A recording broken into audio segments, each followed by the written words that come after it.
Hello, welcome to my stream. I'm going to watch the Chess Olympiad round 8 and I'm gonna try to explain some things on the way.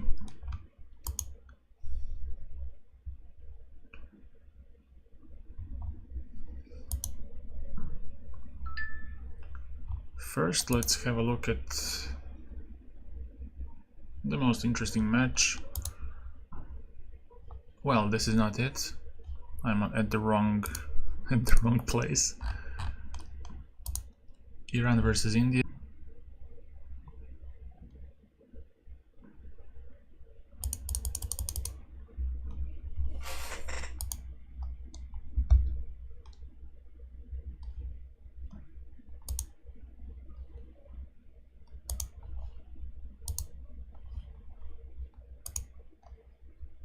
Okay, I'm here.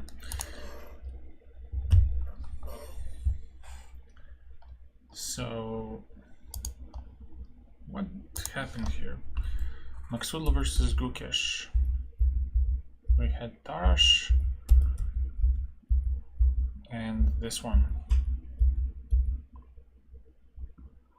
With Rook E1, I think there was a game between Magnus and Dubov with Bishop G5 at the World Blitz. Let me check the Lichess database. Or was it first knight B6? I think it transposes. Let me check. Masters database. Yeah, there's this game, Carlsen Dubov. I'm not sure if it went Bishop G5. And it was something like, was it Rook E8 or H6? Rook E8, Knight B6, A B6. No, this is not it. Or was it Bishop C6, BC and Queen D4? It deferred.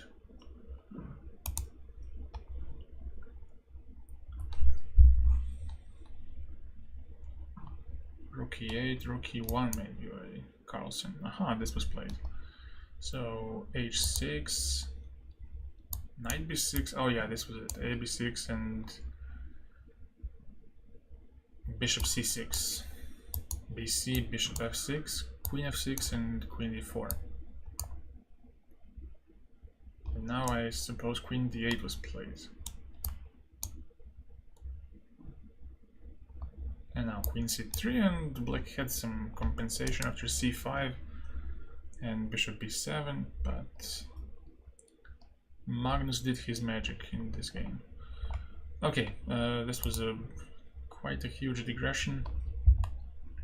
Rook E1, H6 was played by Gukesh, and now Bishop F4.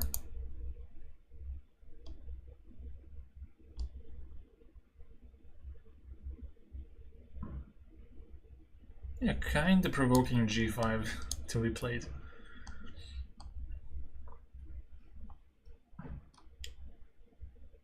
I suppose Bishop F5 is quite reasonable, but you have to be careful about ideas such as this one to assess correctly. Does this work? Or, sorry, Queen D4. Because if Knight D4, then Rook FD8 could be quite powerful, because on E3, C5 is gonna win a piece.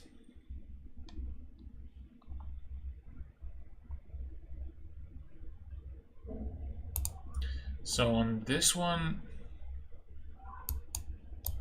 takes, Bishop C6, BC, Queen D4.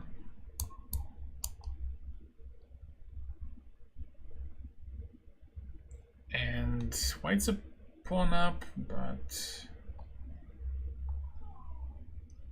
will this be enough?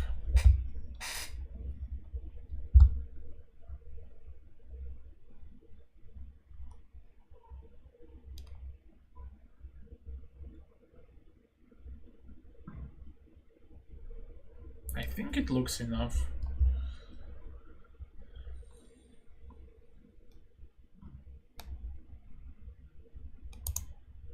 For example, if you go rook fd8 and he exchanges queens. Oh, the internet is bad.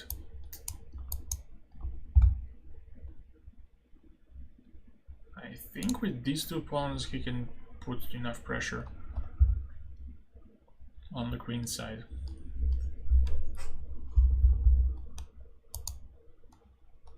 So bishop f4, this was the position. And now black has to find the right move. Could it be maybe bishop e6? But in that case, let's say bishop e6, knight b6,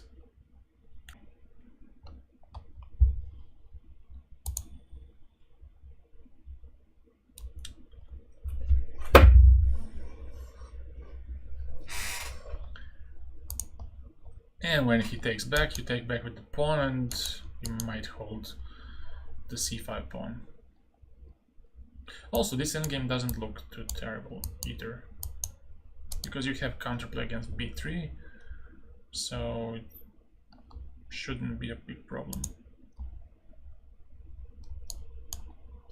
So let's check what the engine says. Bishop e6 says zeros. What about bishop f5? Bishop f5, knight bc5. Oh.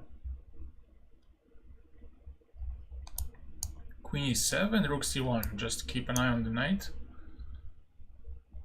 And black will try to simplify by knight e4. Alright. That's good.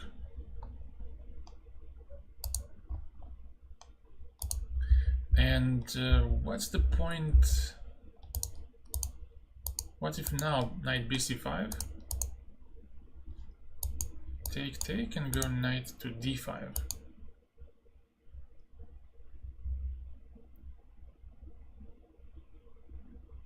Oh, so maybe this time you don't have knight b7. Because then simply you go queen b6 and knight on d5 is defended. I would guess. Yeah, here knight to b7, queen has to go to d7, but let's go back.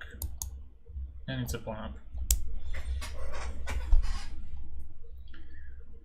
So that's the advantage behind bishop e6, to not allow, I mean, to make it less appealing, this knight bc5.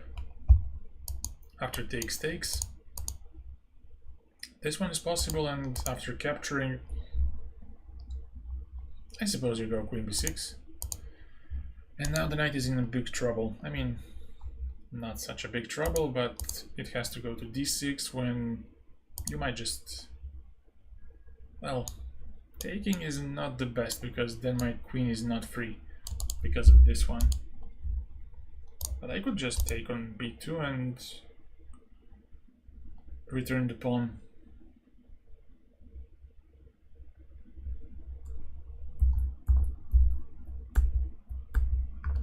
And if he takes on e6, well, now there's some play on the f file as well, so queen b6 could come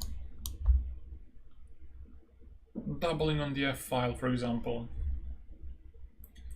And I suppose these pawns will not be such a weakness, because they will grab more space. Okay, let's move on to the next game. Enough of this one. Tabatabai against Prague. This looks like Catalan. Let's just... and open one, of course. So this is what happened.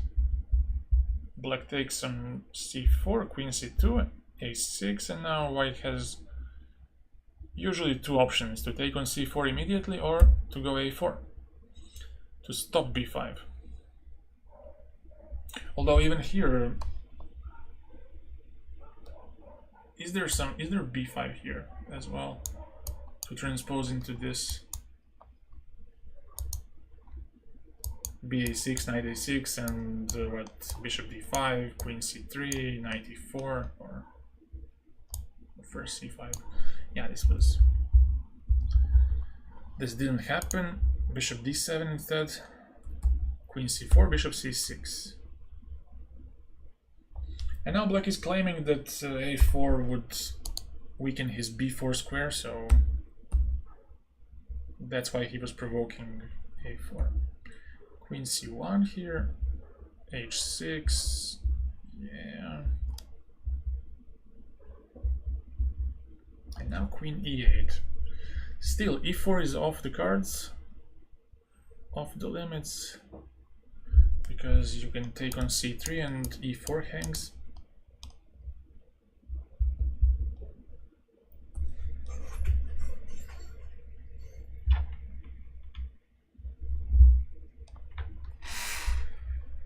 So how do you prepare e4 here? Some sacrifice on h6 seems a bit rash because queen e8 is actually doing some great job against that. Even with queen on d8 you cannot really sacrifice because there's just too many pieces, like queen f6, queen g7, and attack is over immediately. But even now, with queen e8 being played, if you sacrifice for some chance, I can go f6 and recover, or rook f7, rook g7, just put something on the 7th rank to defend and you'll be fine as black. So this idea is still not working. What else? Knight e4 to challenge this bishop. Maybe not the best idea because it might simplify too much after knight f4, let's say, and hit e2 and the knight.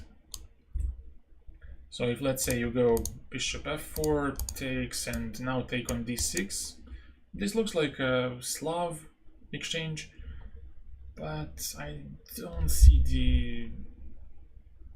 the big deal about black's position. Black is completely fine, no need to be scared about anything. Only c file is now under under white's control, but let's say queen c7, something to look at very concretely. Well, I think you can even play something like queen b8. Oh, but no, you take on d7 and escape via e7, so maybe queen e7 and then rook to c8. Or something like something more active like rook c8. Why not? And do this, but there is rook d2. My bad again.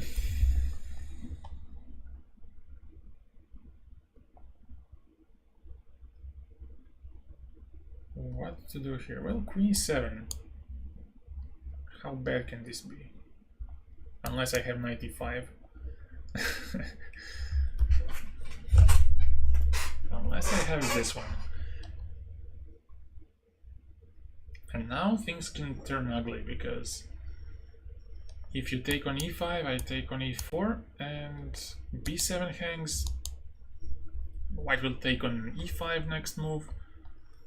If he takes on d4, there's gonna be rook d4, and knight has to also move. But it doesn't stop here. You can pin the knight and win the game, so it's a little crazy. So this knight f4 might not work, but knight e3 doesn't work as well because you can take on d6 and attack the queen. So there's no time for knight d1. Okay, so let's go back to this one. This looks quite interesting.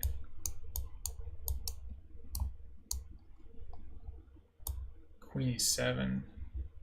No, but knight e5 looks very, very good. Yeah, it says plus 1.3, plus 1.2. Because on bishop g2, there's gonna be queen d7, I suppose, yeah.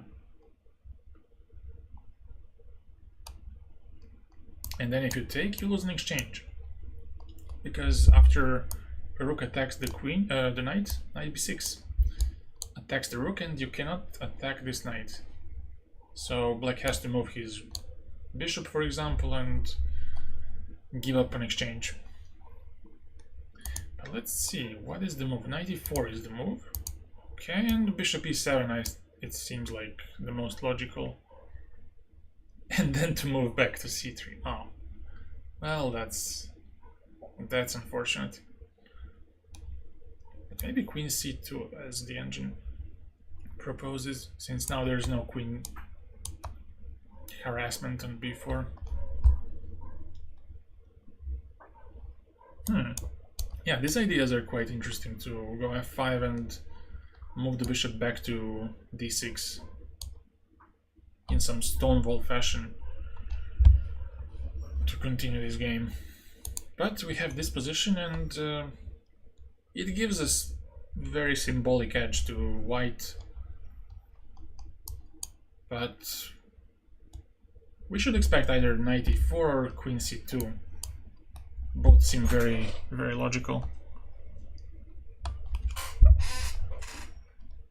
But here there's a nice way to kind of stall this e4 break by capturing and going f5. And usually the bishop on g2 is a monster in Catalan, but bishop on c6 is doing a good job of neutralizing this one.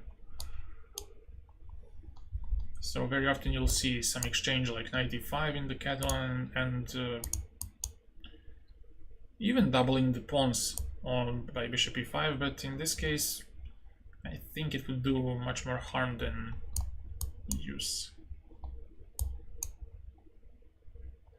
Yeah, like once you fix these 3 pawns, white can pretty much focus on the d file and cause some trouble. But again, let's move on to the next, the star of Indian team, Erigaisi, playing against Danish, who also had quite success in open tournaments.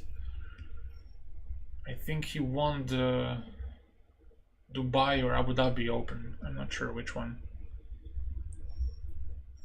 So what happened here? What was the opening here? I cannot guess. Can you guess what's the opening?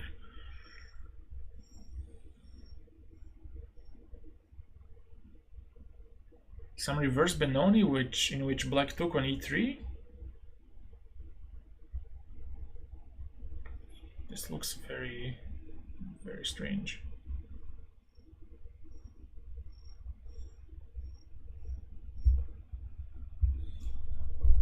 So we had this. Yeah. Knight h4, d, fe, and knight f6, knight b5. So what's the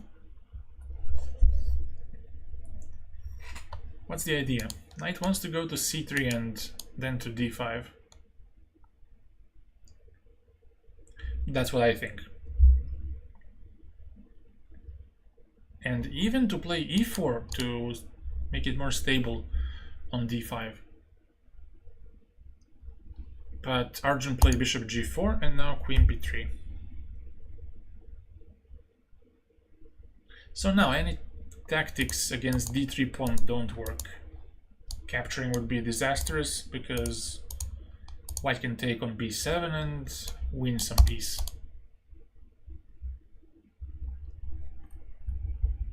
So I don't think a6 is that clever, because now black has to spend time on defending b7, and white anyways goes knight d5, which is his major plan. Let's say if you go queen c7, knight d5, knight is hit, so probably take.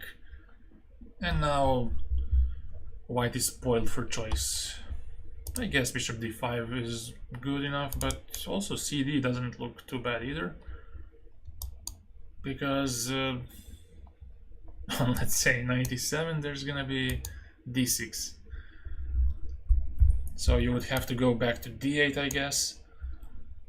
But this already looks quite scary to me. I might continue with e4, bishop e3, or simply bishop d2 and rook c1, putting pressure on the c file. So I wouldn't advise black to play a6, I wouldn't do it. But he knows much better than I what to do. So he's going queen d7. Multi-purpose move. He wants to stop knight f5 potentially, wants to stop h3 as well, and also keeps an eye on the b7 pawn. Plus, he's hinting at castling long, so he can launch some attack later on. Yeah, this keeps things very flexible for black. He still doesn't decide where to go. He doesn't show his hands just yet, and you know, he might castle queenside, he might play rook d8, so white has to be very careful about this pawn. So maybe now it's time to go knight c3, because now you don't have option of queen d3, and if you get knight d5, then d3 is not to be worried about anymore. Plus there was bishop e2 as a threat potentially. So knight c3 comes really nicely to the rescue.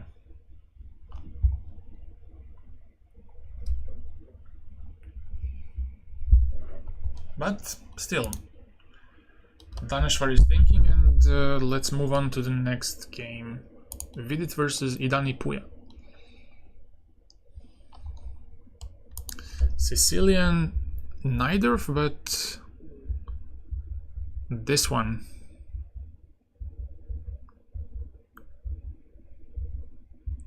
CB3, very typical recapture in the Sicilian, making the king more safe. Opening up the c file, but the king is usually gonna be stationed on b1 or a1, and the open c file won't matter too much. While if you go with ab recapture, then there's potential for black to much easily open up the queen side. So bishop e7 was played, king b1, castle, and now we expect moves such as h4, g4, some queenside avalanche to start running.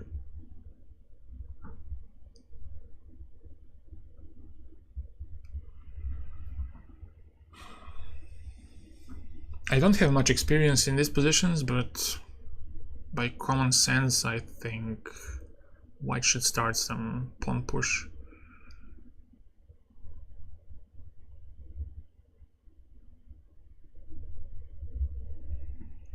And it looks to me that white's position is easier to play somehow. It's tough to start pushing these pawns. Let's say on h4, b4, knight a4. It seems to me at the first glance that the queen side is locked completely, and that white has much bigger potential for some attack on the other side. If you push d5, then white could probably push e5 and have some French-like position. This bishop is horrible right now. It might become better after a5 and bishop a6, but even in that case, it's not clear to me what will that bishop do in the future. So it seems to me that black's position is much tougher to play than white's. And yeah, let's leave Iranian Grandmaster in peace, and let's move on to the match Serbia Uzbekistan. Pretke versus, wow. Predke versus of the Satori. What was this position?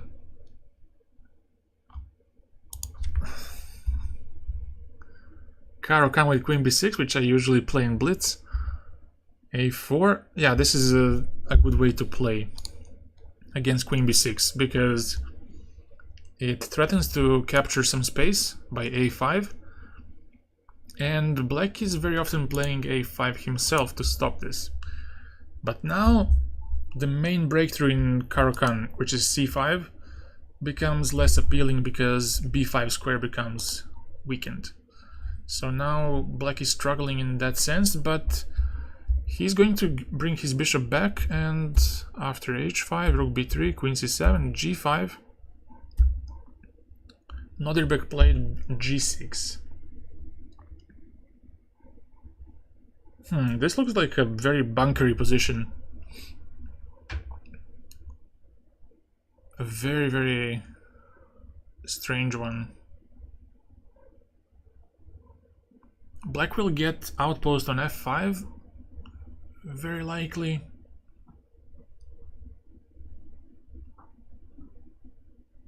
But on the other hand, White has more space, so... But still, he has to play very dynamically, like play C4, play Knight C3, something like that. But I think right now this is premature, because I might play Bishop E6 or something like that. I don't know, this feels tough to assess.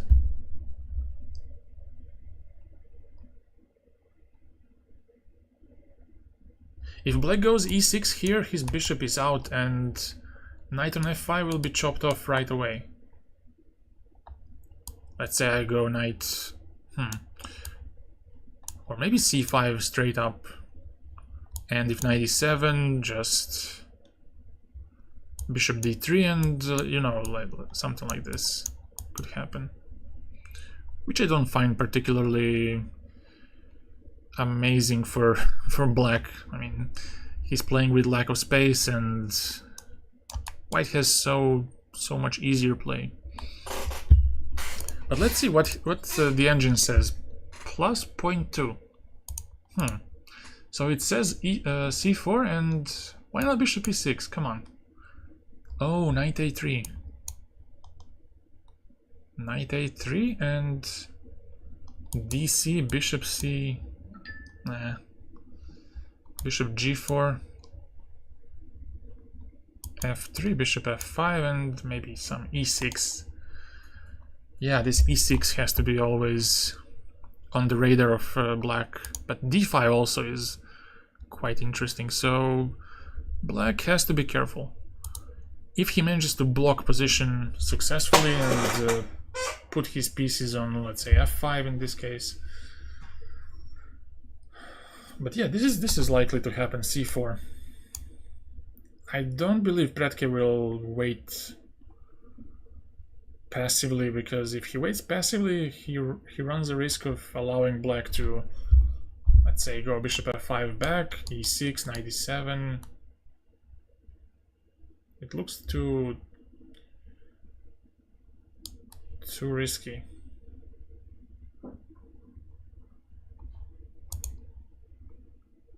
You have to catch Black off guard. Yakuboev versus Sarana. Oh, what is this? Some G5 stuff. Najdorf again.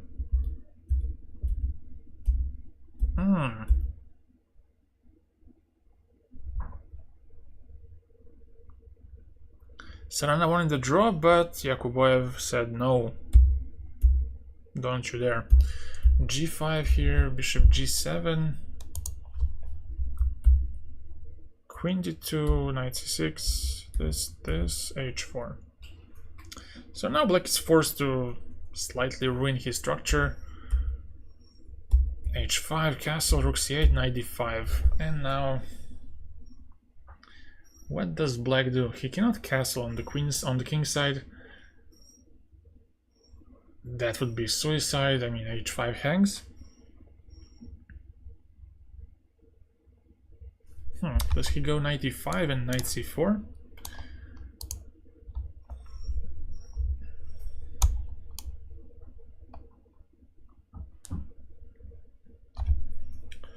It looks like the opening slightly went wrong for black.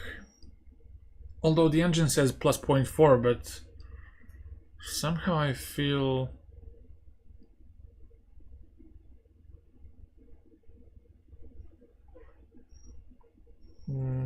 it feels off.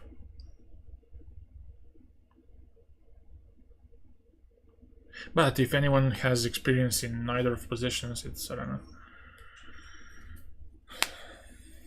I'm not gonna pretend I'm some expert. So maybe knight e5, knight c4, or knight e5, knight g6 to even push for h4. I'm not familiar with the plans, but if I was in a blitz game, I would probably do this. Let's see the engine. What does it say? Knight c5, f3, and then what? Bishop h6,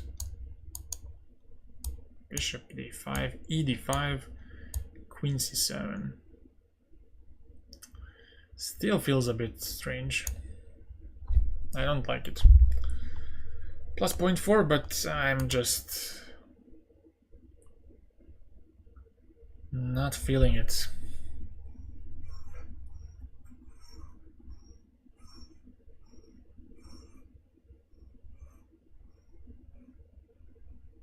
Okay, Injic, the hero of yesterday's win, alongside Ivic. Crazy stuff, but engine likes it a lot. So what happened? Again, some reverse color stuff. f4, knight d7, and now knight f3. Why not? Why not d4? But okay, knight c6, he will push. Yeah.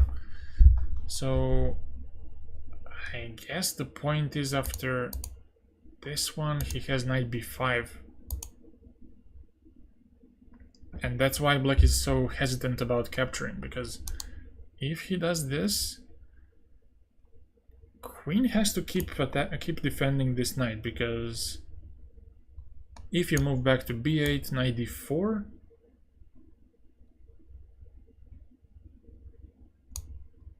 and the point is if you... Oh, maybe I'm getting this wrong. Wait a second. Knight d4, knight d4?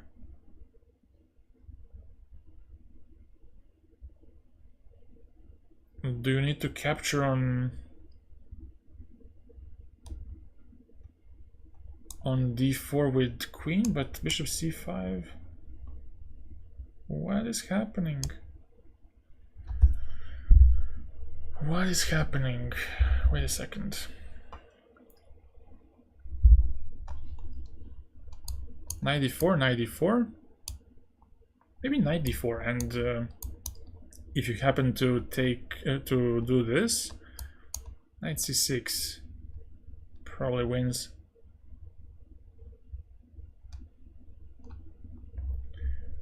Because if you move the queen to defend the bishop, white can take and take on b7 in the end. So if you take, then rook on a8 is stuck.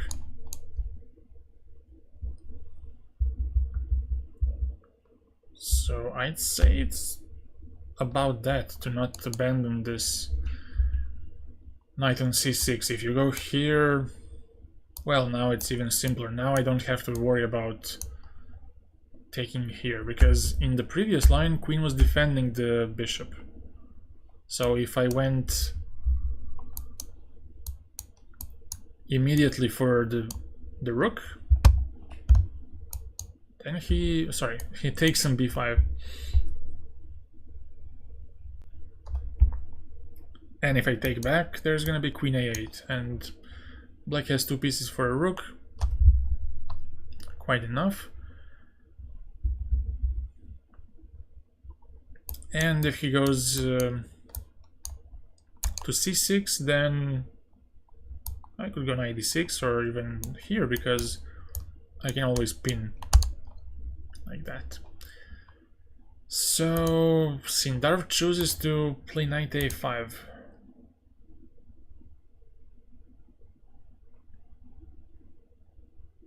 It was troublesome. So c4 is attacked, but we don't have to react to that. Injic can play something like knight e5 maybe, or let's try to find a way. Maybe knight b5 to include, or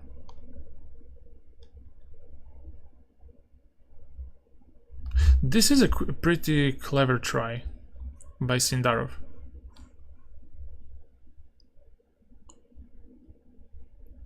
He wants to go bishop b7, but he couldn't do it immediately, I suppose, because of d5 or knight b5 followed by d5. At least now d5 isn't coming with tempo, so he can take on c4. But this is looking very fishy. What can be done here?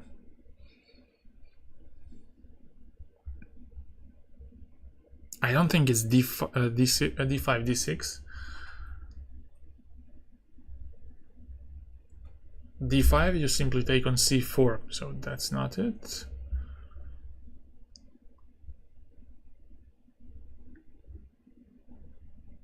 I don't like b3 as well, because it kind of feels we're letting him off the hook.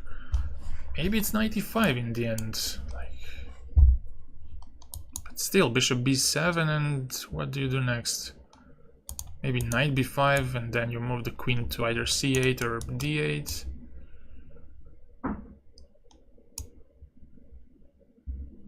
Yeah, maybe this is the point, to enter this almost endgame.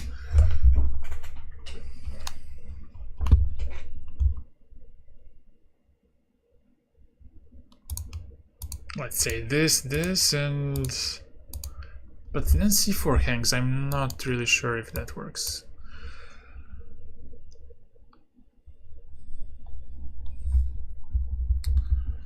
Doesn't look that great, if I'm being honest.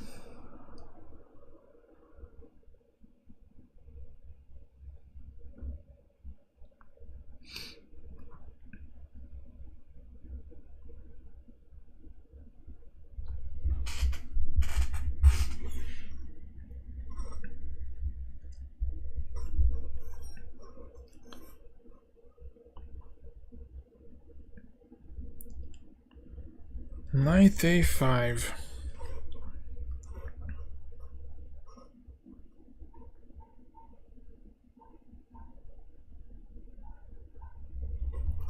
What is the move? I don't like some slow b3. I don't think Injic will play it like this slowly.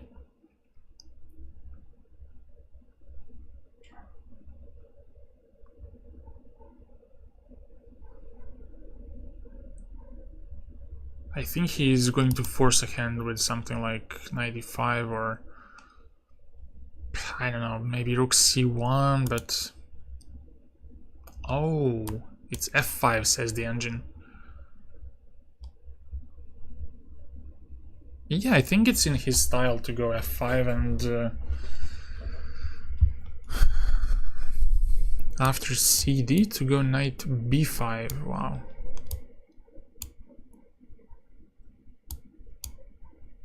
Oh, and now use this bishop b7, takes, and rook c1. That's pretty good.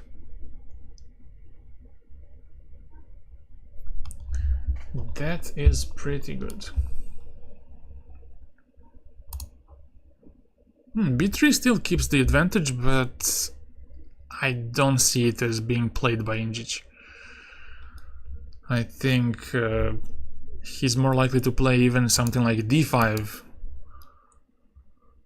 than to just play it. Oh, he played b3, wow. Well, I stand to be corrected, but after bishop to b7, I think he's kinda letting his opponent to stabilize a bit.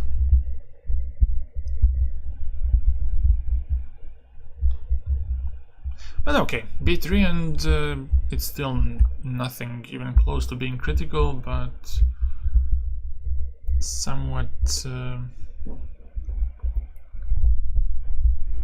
strange for Indich to not go for something sharper, but it's still okay. Let's look at Ivic against Vokidov.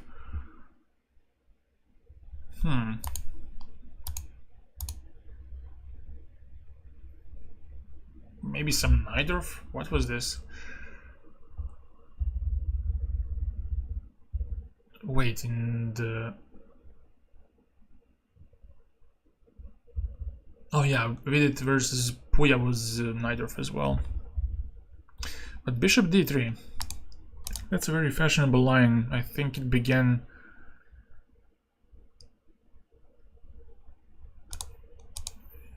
It was popularized by Carlsen, Van Forest in the Vikan Z 2021, I would like to say, when Van Forest was the winner. When they both beat Grandelius in this line, if I'm not mistaken. Correct me if I'm wrong. And basically the idea is to... I mean, how I understand this move is that you want to anticipate pawn push d5, so you'll be able to crash with your bishop on h7 later. Once you play f4, you kind of open up more options for your bishop, plus you're keeping center much more solid than it was before, and you don't allow any rook c3 tricks to work. So let's see what happened here. Bishop e3, knight e5, a4, stopping b5 and expanding, typical. a5, knight c5. Yeah, I think black played very well here. b4 takes, bishop f4. Maybe this was a bit committal. What made him take on f4? Aha, so he wanted to connect rooks. He couldn't do it immediately because of knight b6. So he wanted to connect rooks by doing this. If by any chance white took on f4 with the rook, then I guess black would be very happy to take on d5 and double these pawns. So after queen d7, rook b1. Now let's see, maybe he can have queen b5 as a move to slightly paralyze this knight. Queen b5, and maybe later to go rook c6, rook c8. Although some care has to be taken about the capture on e6 maybe. Although I don't see anything scary happening anytime soon on the f-file. It looks quite good, so I'd look for a queen b5 move if I could.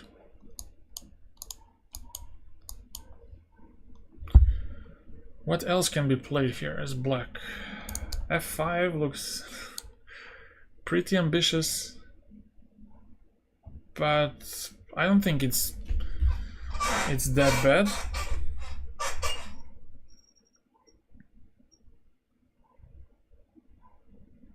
But so is f6. f6 is much more solid than f5, and I don't think it's much worse. It's just leading to a different type of position than f5.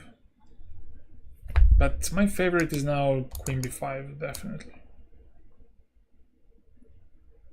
Queen b5. What else can be played? Offer a trade of knights. Not so great.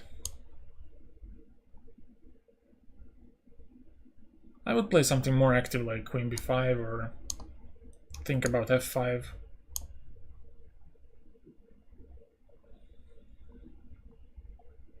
Let's see what the engine says.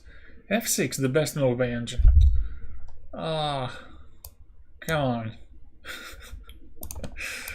But I want this so badly. Queen e1 was... Oh, wait, queen e1. What?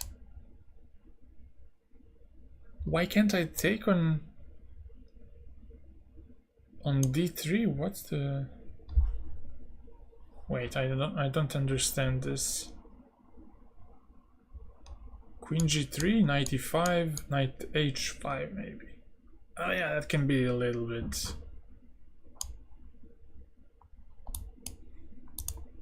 in it. g6, knight f6, and bishop e3. Peter, hello. How are you doing?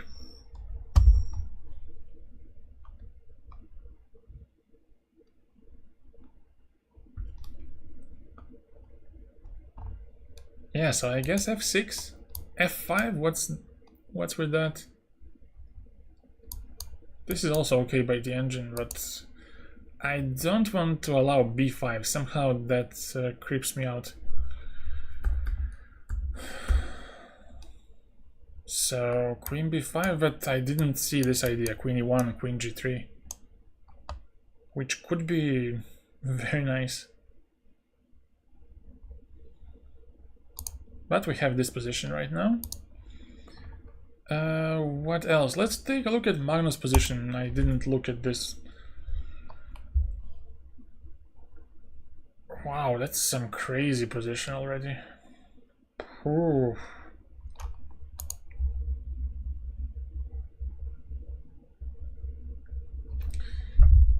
Carlsbad structure. If I were Ding, would I play Gukesh yesterday?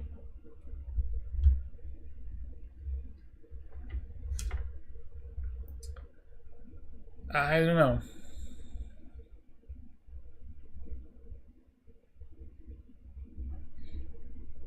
I wouldn't back off without any decent reason. Maybe he was feeling unwell, which was unrelated to Gukesh matchup.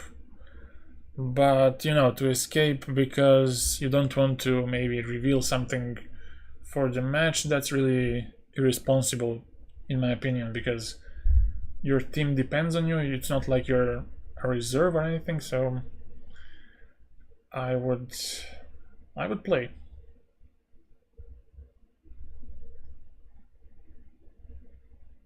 I don't say they would have better chances, for sure, because if you shift down, if you, let's say, go Ding Gukesh, Gukesh is a favorite, Vei versus Prague, anything can happen. Yu Yang versus Arjun, also, who knows, maybe Vidit is, or who was playing, Pentala was playing against, would be playing against Wang Yue, or? Yeah, I think it was him. No, against Bu, or whoever was playing.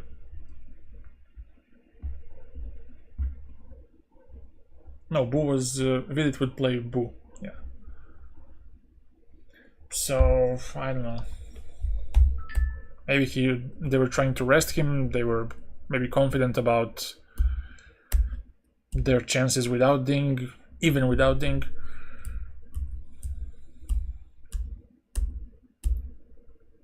But look at this position. This is very inviting. First, you have to look at some sacrifice like this. Does this work?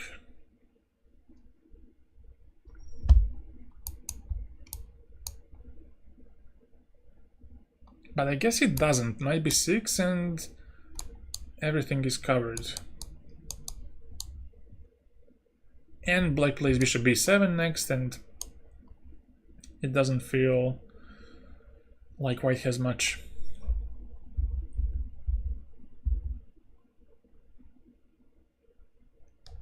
f6, knight g4 with some sacrifice on h6. That's also quite a scary idea.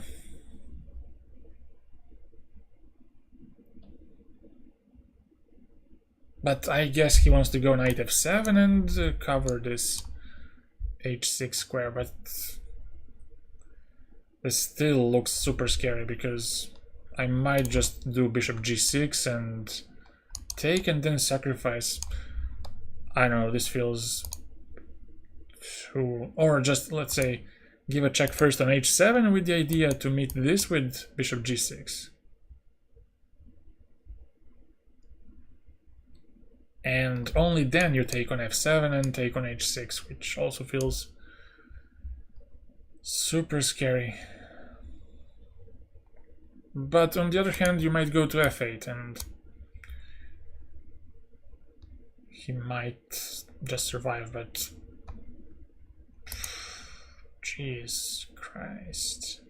Knight g4 looks pretty good.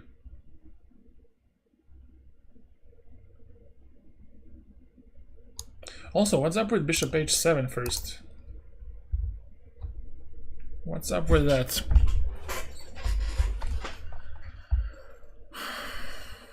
Maybe king h8 simply.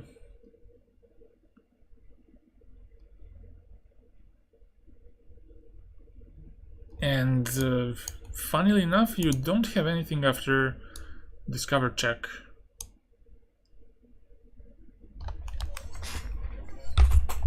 It doesn't seem you have enough. Anything. Knight f8, king g8. Nothing seems to work.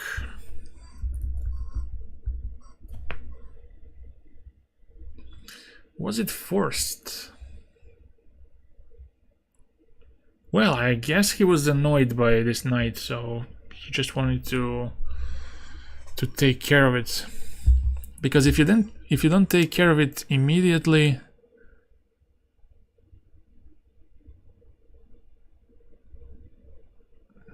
then just everything goes. Like king f2, rook h1. A lot of good ideas for the attack.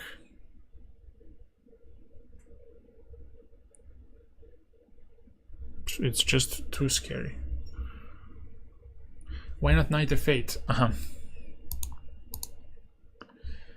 Knight f8, knight to f4, let's say.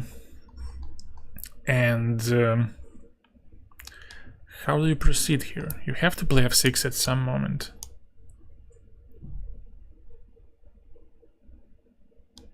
But in this moment, f6 doesn't seem like an improvement. Even if you take a pawn, let's say, like this, king f2.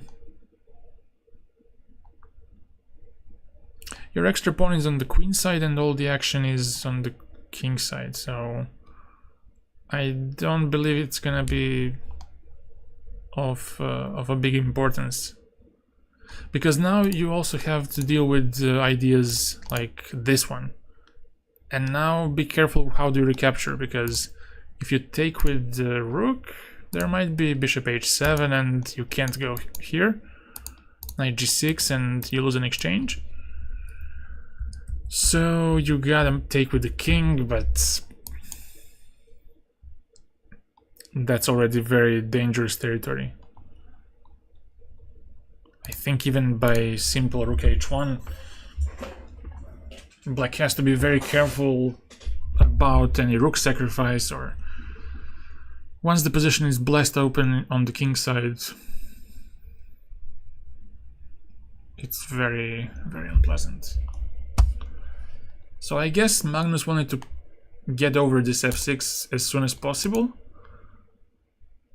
but I don't think it makes his position any easier. It all depends if these sacrifices work or not. If they don't work by any chance, then black should be okay. But if they work, and it's very likely they do, then Magnus has a problem, a big one. But my guess is that he's banking on knight f8 here. And hoping to pretty much force black to take on h6 and defend on the 7th rank by something like rook e7, rook h7, and try to hold it. What do you think? Is this acceptable for black?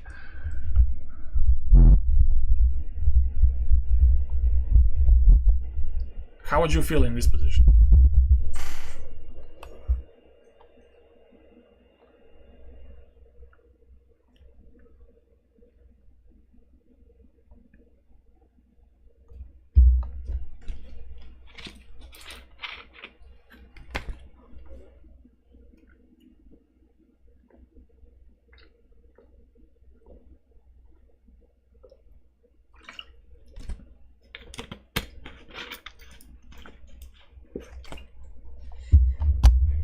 Let's see, what's the eval of Stockfish?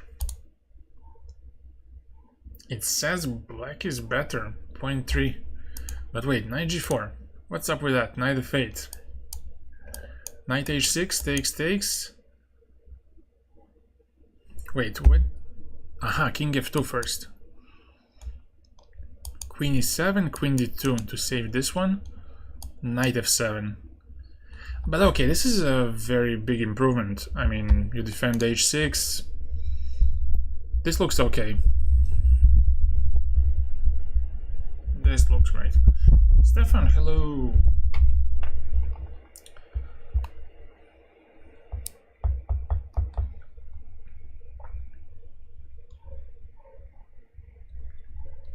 So it was only ghosts that we saw. After this,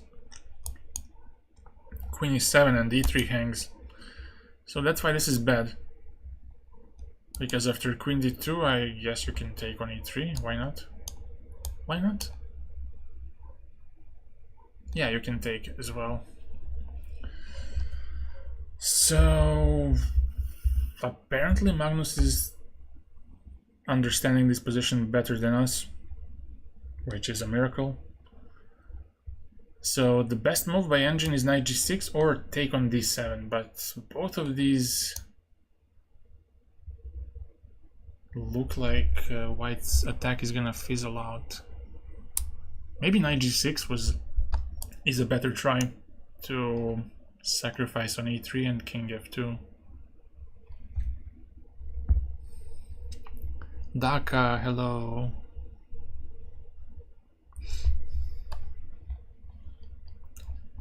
What else do you want me to follow? We checked out India versus Iran, we checked Serbia versus Uzbekistan. What else do we have? Hungary, US versus France. Ooh, this is some Moscow Sicilian, I think. Maybe I'm wrong.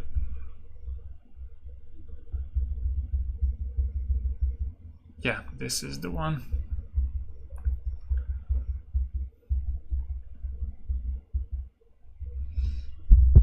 So a3.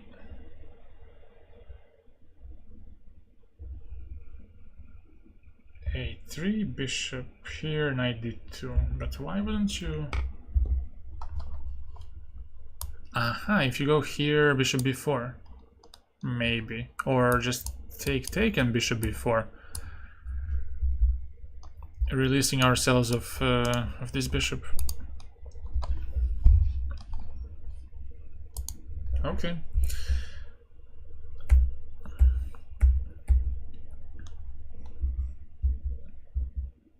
Rook fc8. I think this is well known. Some kind of theory. Bishop d8. So MVL is trying something like get this knight to e7.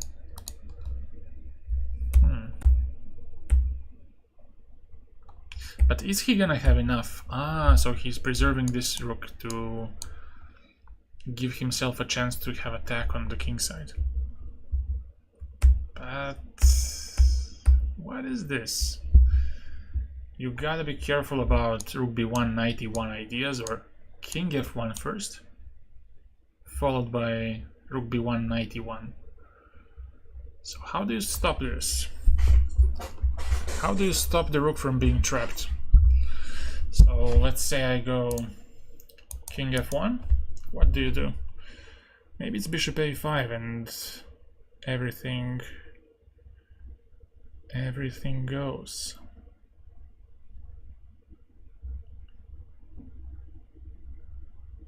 Yeah, I do.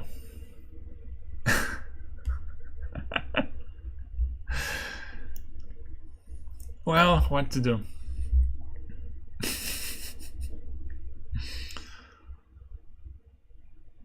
One letter, but it changes a lot. Today they're doing quite well, I think. I didn't check them. I think Sarana is getting in trouble a little bit, but I think Inj is doing quite fine, at least when I was checking it. Pretke is in some time trouble, that's tough. Okay, let's see. Let's see this. Oh, yeah, exactly what I was afraid of. So after g5, g6, Pretke played this move, rook e3.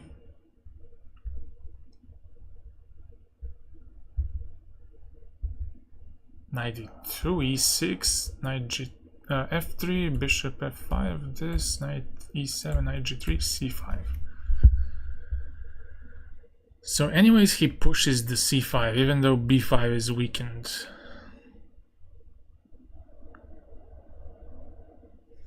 So what do you do? Do you give a check? Do you give a check? Knight bc6. So let's say it's something like this.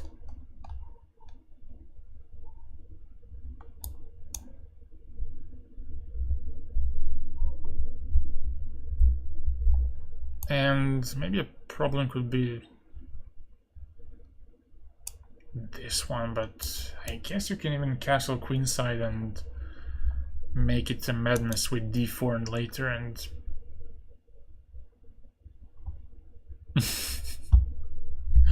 yeah, I could get. Well, I expected rook a3, but he went with this one.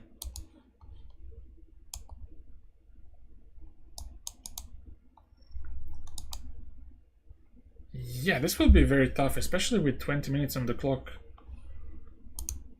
which is Pretke's time. A little bit worrying.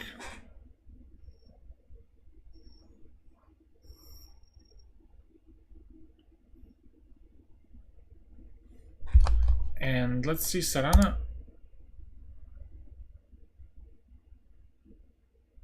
Yeah, I don't like his position as well, because how do you make any play on the queen side?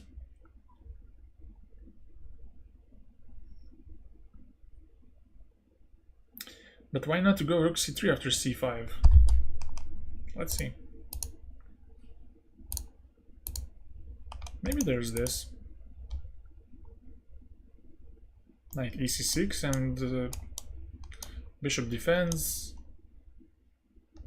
And now d4 collapses. I think it's a little bit... Or, you know what? Let's go c4. But, you know, maybe I have king f2 and... Oh, but wait, you don't... My bishop is still blocked. Oh no. Tough. How does the engine evaluate? Let's see. Zeros. If rook c3, knight ec6 is minus 1.2, 0.3. And now white has to capture, but gf, and until you catch my h5 pawn, the whole center is crushed. So you gotta do something like knight c3, which is very nice. Get to b5 and try to hold that. Knight b5, c3, and keep it together. Which seems fine, but I guess holes on b5 and b4 kinda cancel each other out.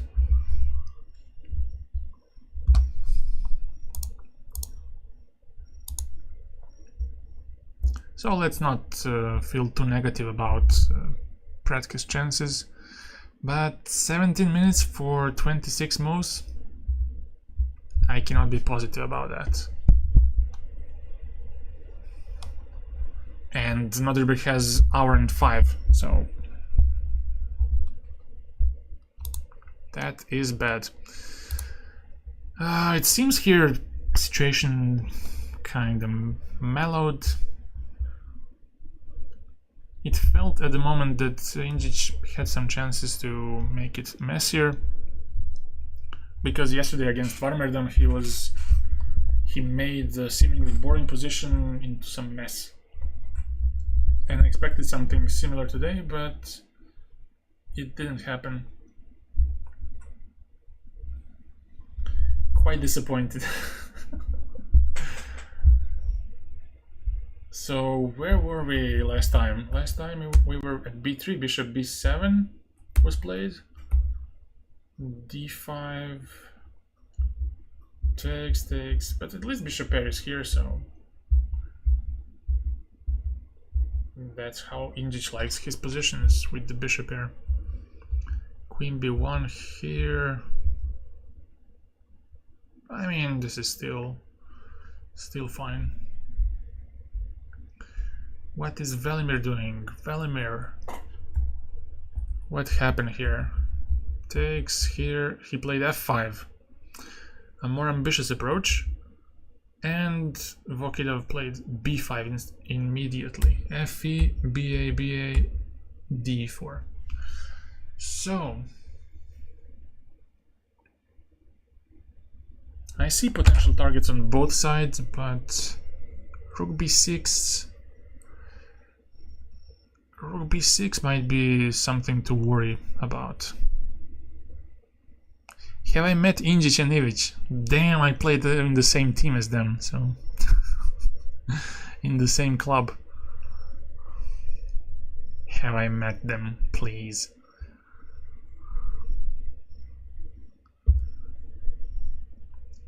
So D, black, knight g6. Knight g6, making a very nice structure, like this.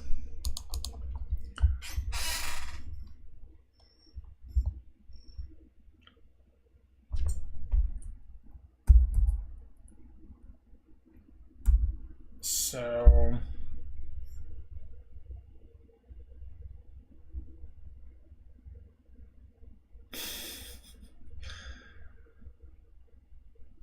don't be a Neymar. Or who's a Sor teammate? Sor X teammate. Whore X teammate. What's the move here? G5 too much.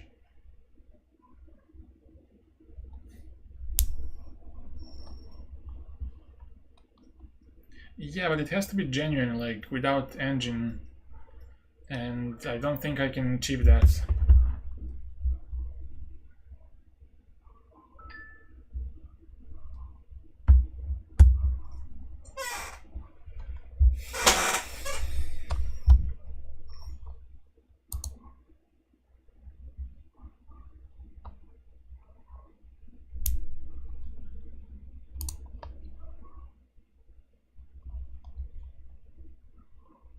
I can't move here because of bishop e5 and queen hangs. what to do? Maybe rook f7, but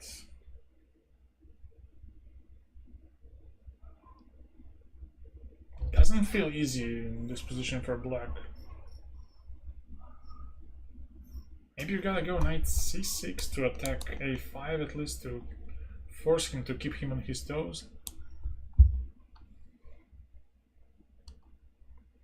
If I had a chance to whisper and no one ever finds out, would you do it? Nah.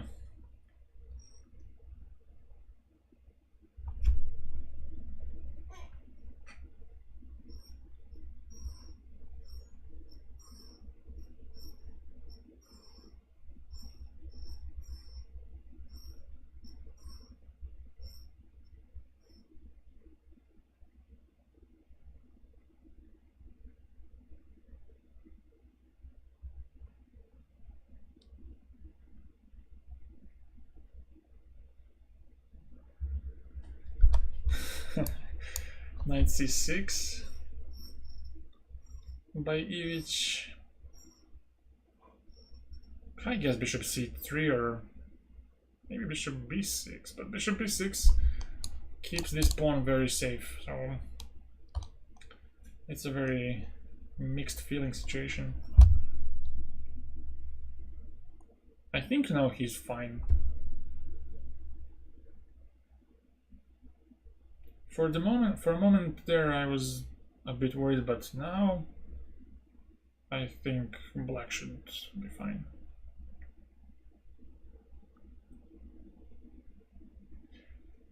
Unless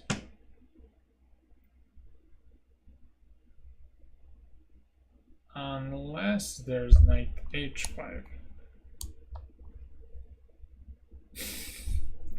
I always know what to say. So you don't have any zinger, or that's how it is. See you, Stefan. Good luck in the practice.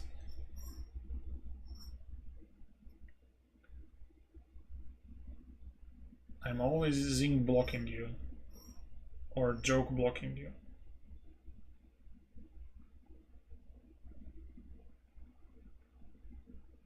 Jock blocking. Is there knight h5? I think no, because it will allow stuff like this. And if king takes, because bishop has to be defended, we have this.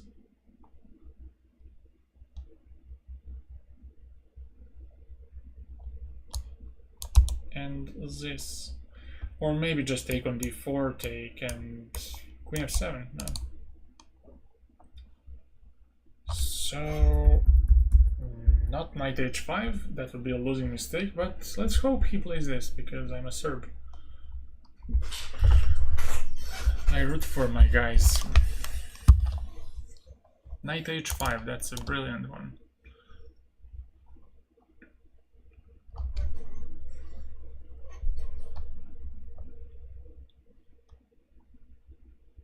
Bishop g7 came to mind really briefly, but I guess you can take and go here. And now it's not that great. For potential whispering, oh my god. Let's see what happens in India versus Iran. So, bishop e6 played by Guki, knight c5, bishop d5, and we had all of this. Rook e3, and yeah,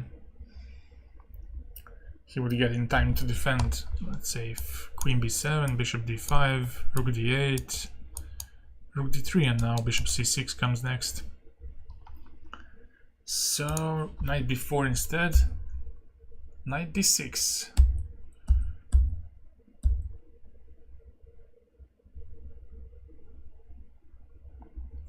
It looks like he might be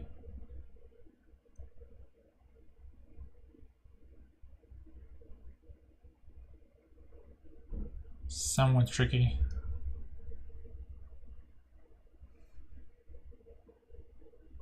Because knight e5 comes next. Capture on f4 and use the pin on the d file.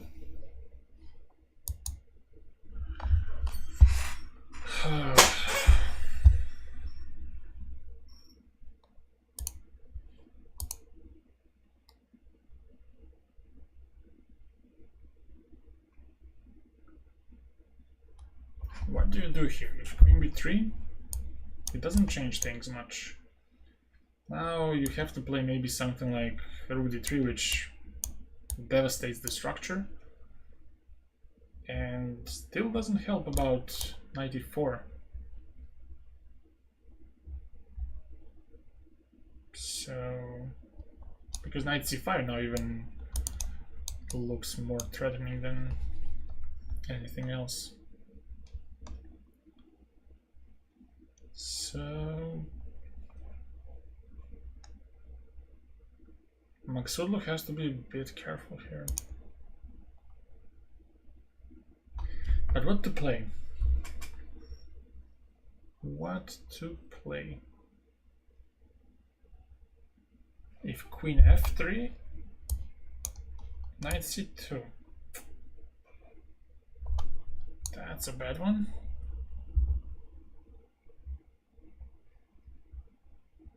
Maybe queen d2.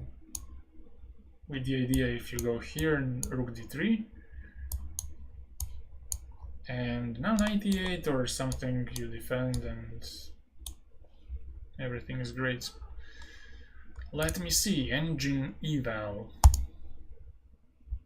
Minus 0.7 for black. Wait, rook f3 is the best. If that's the best move, then good luck. Bishop e5, queen e6, queen d4. And now getting into this one. Gukish again with two knights against rook. That would be hilarious. Ho ho ho. But wait, what about mine? Oh, this loses on spot. But wait, what did I go? What did I mistake here? Rook d3? Oh, what a punch. 94. Punch in the gut.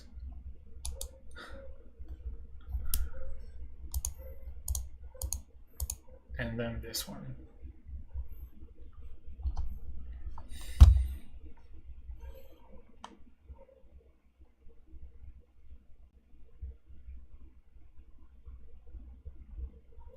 Do I think USA without with Nakamura would be undefeated? No.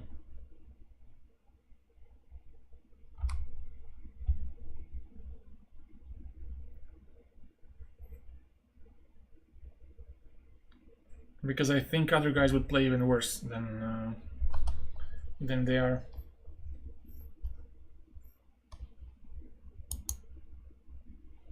So rook b3 or rook f3, but if the best one of the best positions you have is entering this one, that's a bad sign. Very bad sign.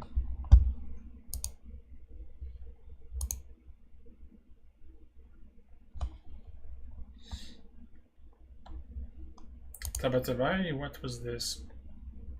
Oh yeah, that Catalan position. Open Catalan. Black managed something here. Let's start beef with Nakamura. No, I didn't say anything, but no. Nakamura is a great guy. I have nothing but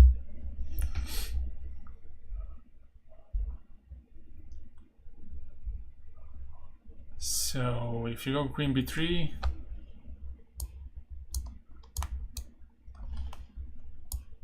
knight d5 maybe back. You'll take on b2 if you take on b7, so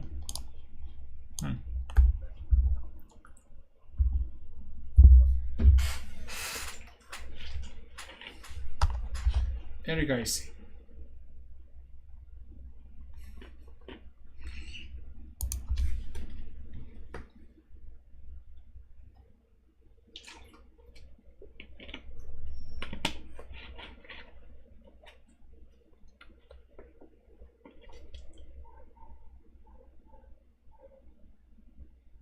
What do I think of Kramnik?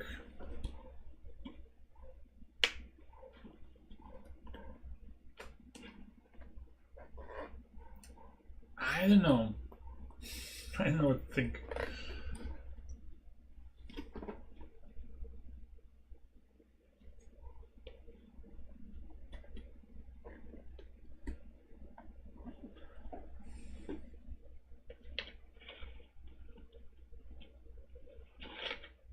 No clue. I think, I don't know who said it, but the theory is that he is trying to organize these events like by being crazy, trying to get more money. And the more time passes, the more I believe in that theory.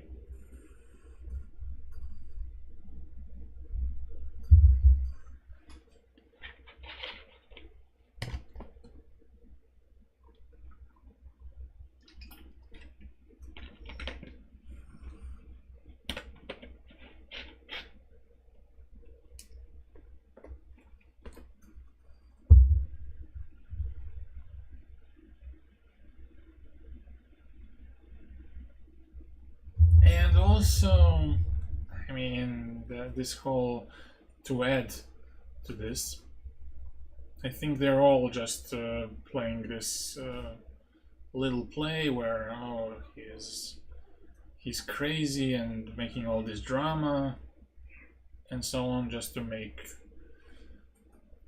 make some shift in chess world, some tectonic shift.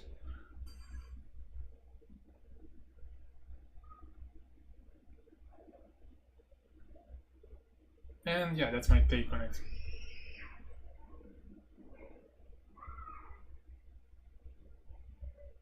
And I think it's very successful kind of performance.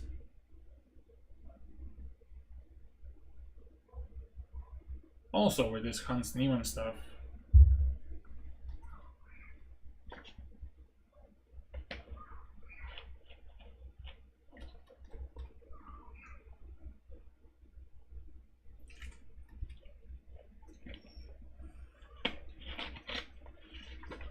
So what happened here? What happened here? Knight on d4 is strong, but I guess white is counting on chopping this guy off at any moment.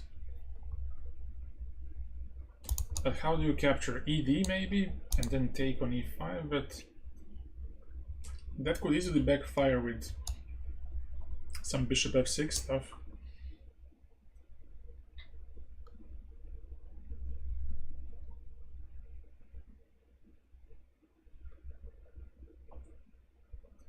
So CD.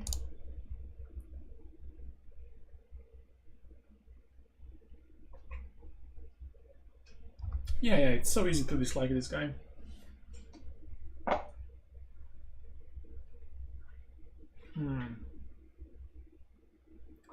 So knight e2 is a threat. Maybe now it's time for king h1. Just step aside, sir. And or maybe knight f3 back to not allow some bishop h4 stuff, but I'm just wondering if that's any kind of threat. King h1. Oh, I cannot an arrow. King h1 takes. There are some weaknesses, so I don't think it's a big problem.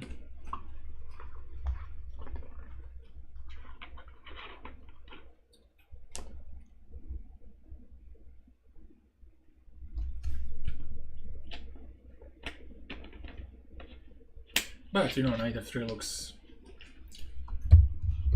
quite natural as well. Knight f3 and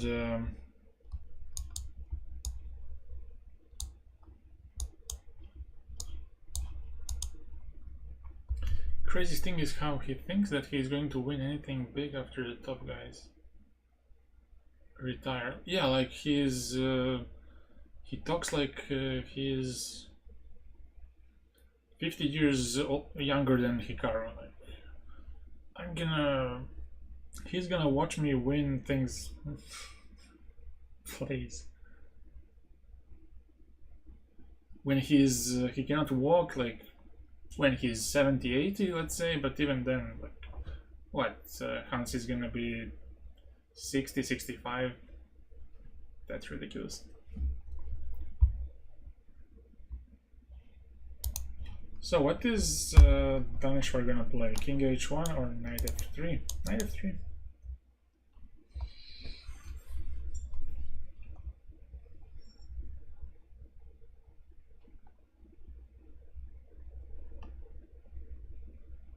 Yeah, but this is all a big theater, in my opinion.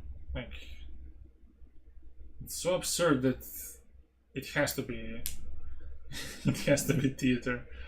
Like,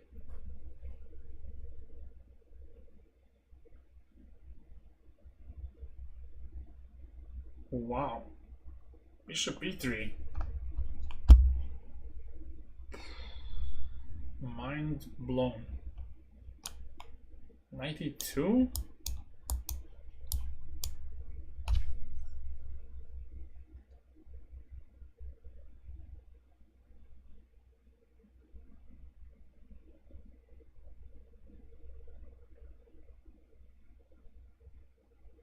So I guess the purpose of this is to go rook e1 when the bishop moves to g4 to capture on... To capture on where exactly? e5, but bishop f6? Aha, he maybe banks on taking c5 as well. So let's say this takes and so you take on c5, but it doesn't look that great.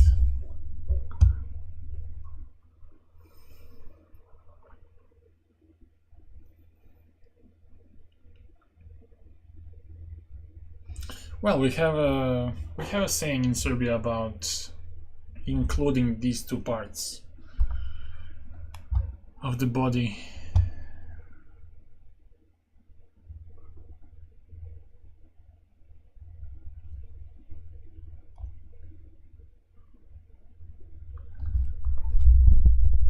And I don't want to say it. I might get demonetized for that. Or demonized, whatever. Let's see Pretke against... Oof. Oof. So d4 fell.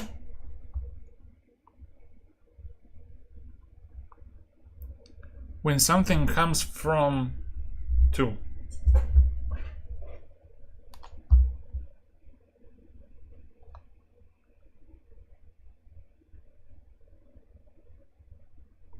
Yeah, I did that, like, from 2? No. I don't want to say it. Yes. Well, I hope it happens for Niemann. That's a very positive thing to say, by the way. Don't think it's anything... It means to realize something, but...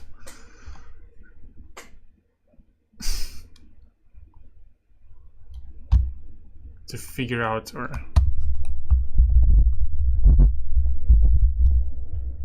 in a tough way, I guess. So what is this? There's no pawn break here. Black is bad. Black is doing quite poorly here. A pawn up. Sarana, I think he's gonna struggle. Now c3 logically, because you want to stop knight b4 with white. And once that's stopped, I don't really see how black is playing for anything. He cannot put his king to safety so easily, because h5 always hangs. I'm just gonna get to Injich position. This one looks also like it's getting out of hand.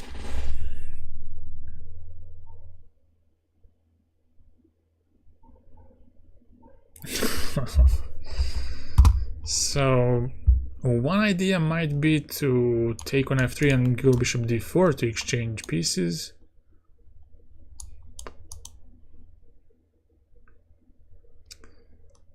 Let's see what the eval says. Black tiny bit better, but nothing special. Ivich versus Vokidov. Bishop c4.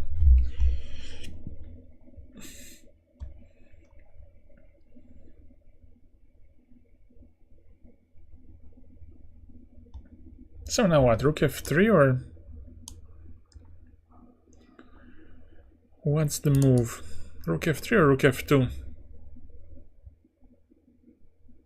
On rook f2 maybe he has queen to a7. Okay, then queen g4, knight e5. Not so great.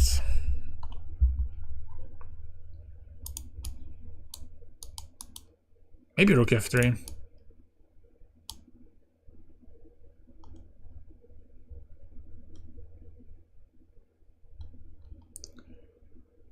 Rook f3 and rook f2 would just pin the rook, I suppose, and not allow rook g3 to happen. And now black has to deal with that. Rook g3 and potential attack on the king, or even knight h5 in some cases.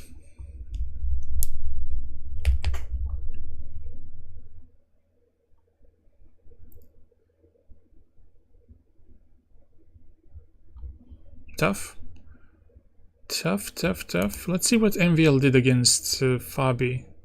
So we were back here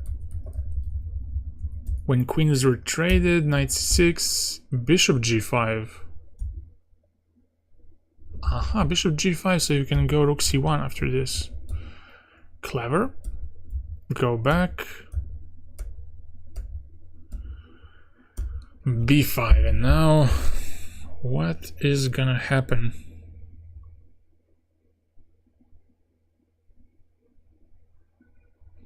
So now d4 spot is a bit weak. At first I thought, okay, he might play rook c1 and on bishop here to just go bishop d2. Or bishop e1 for that matter, I don't know. Maybe that,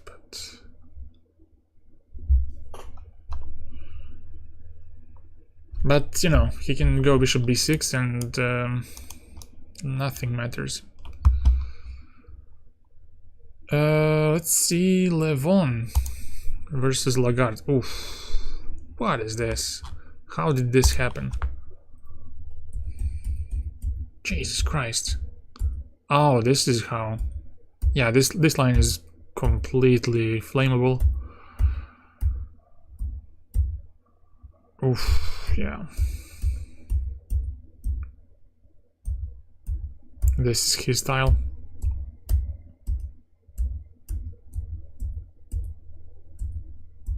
Rook c3. Oof. And now the king goes for a walk.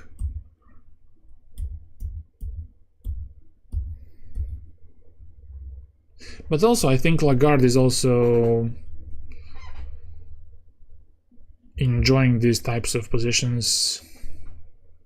Maybe not from this side, but in general, he thrives in chaos. This looks awful. Awful, man. Queen g2 might come next with rook g3.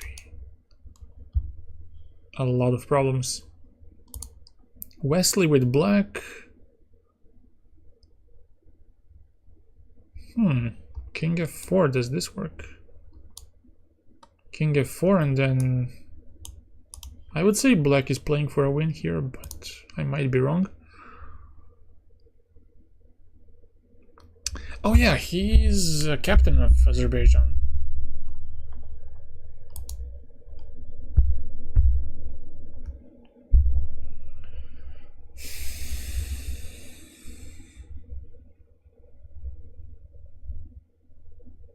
No, but Levon was never solid.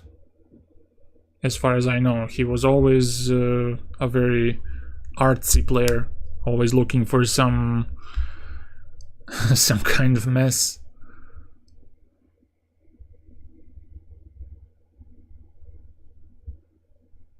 But not as much as a certain Mamedyarov.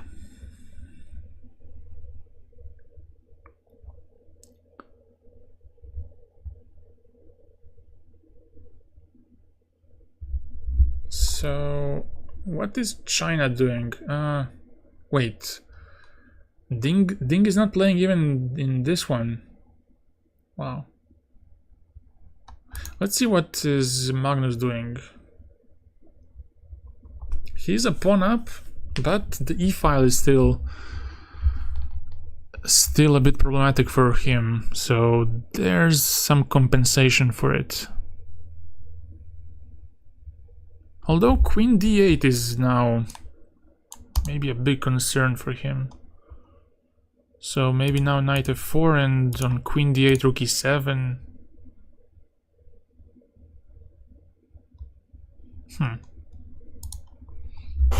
Strange. Queen d8, engine says knight e6 and something like this.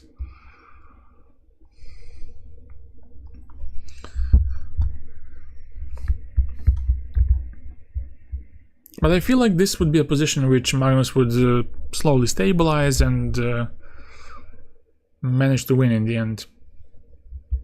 You can't really play something like rook e7 because of king f8 and you have to move back, so... It looks like he's gonna stabilize and have a big winning chance.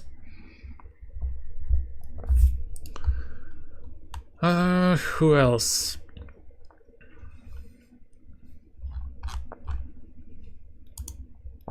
Rich. What is this? Some Italian maybe with early d5? I like to guess openings. Oh, this one. Norway kicked MC Hammer out of Olympiad's team. Yeah, I think he didn't play in last two big events. I think they went with a bit younger team like Tari, Christiansen, and Urkedal or this Amar guy, I think. But there was one more, Solomon maybe. I think. Yeah. So yeah, here there is this nice tactic I want to show you. Like, if you take on e5 twice, there's... is it bishop f2 or queen f6? I think it's bishop f2. And if you take it, queen f6, take a rook, and GG.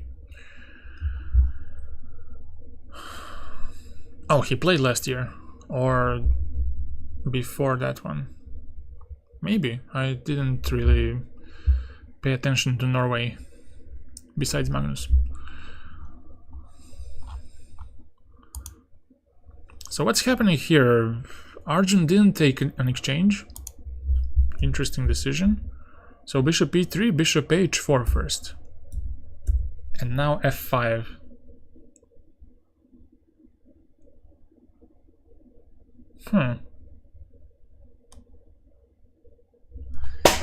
f5, and maybe after he'll take an exchange like this.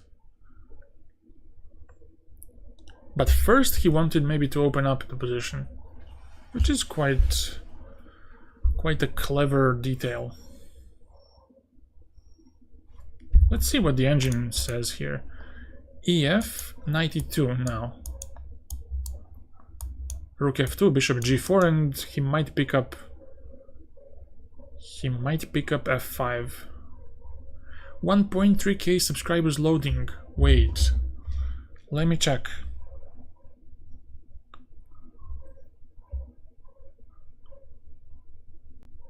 Seven more, right?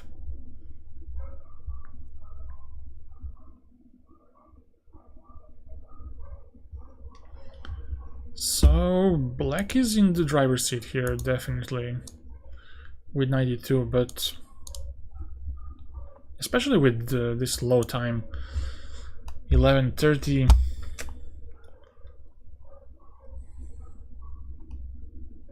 Oh, but I completely went off the rails here. So we have this position with a Rapport versus Martirosyan. And what to think about it?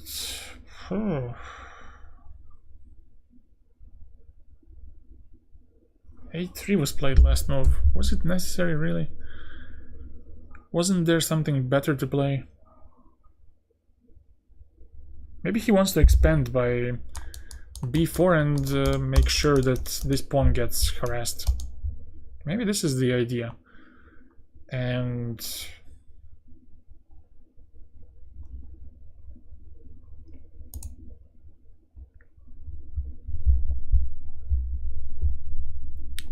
no, that didn't happen.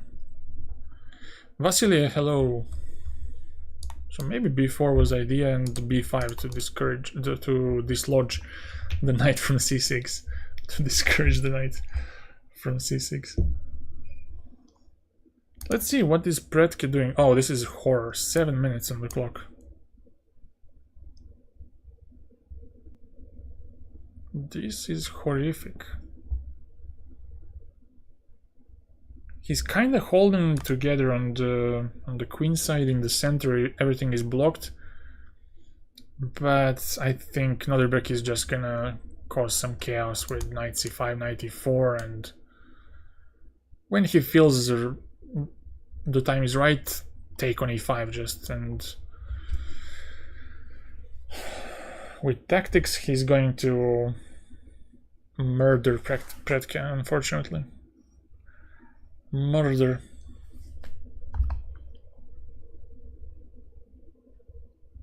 Yeah, I mean, the only thing that works for white is b5 square, but I don't think it's enough against such an opponent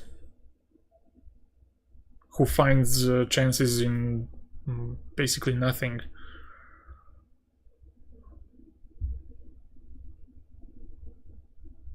I guess bishop b2 is his idea, to capture on d4, but this looks terrible.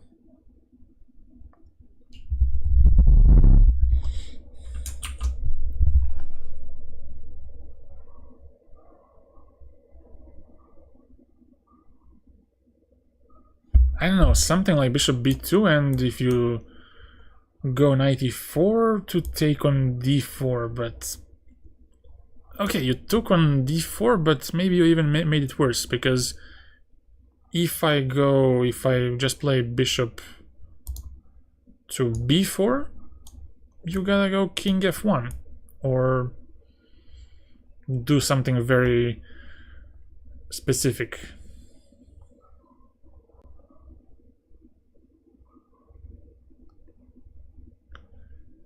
It's really looking like knight d2, yeah, knight d4, no, sorry, knight d2 now, and take on d4. Yeah, Predke played bishop b2, so now we're gonna see moves going quickly.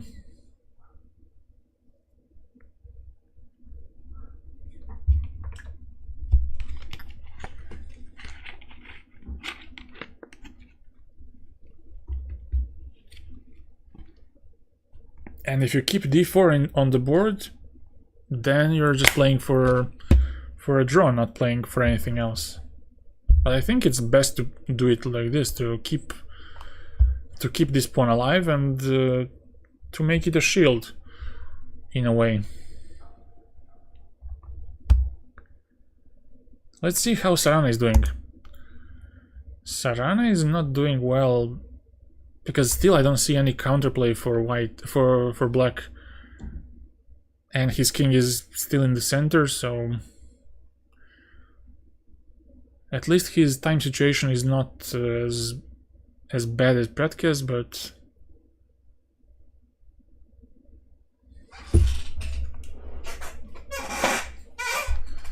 it doesn't look too good. Maybe rook h3 now to threaten f4. Who knows?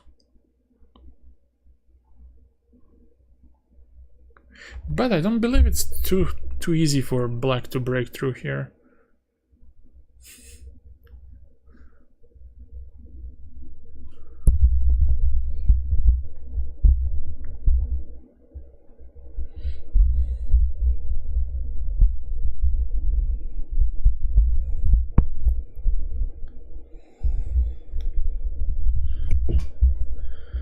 Sarana equals funeral in Serbian, so it's kind of funny.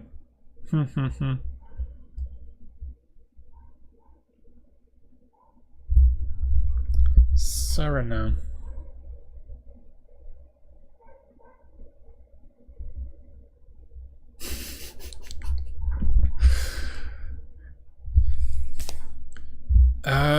Do you know, maybe was that transmission error when he played knight? What was it? Knight e5 against Van Forest? Or was it just draw grid and they put something on e5?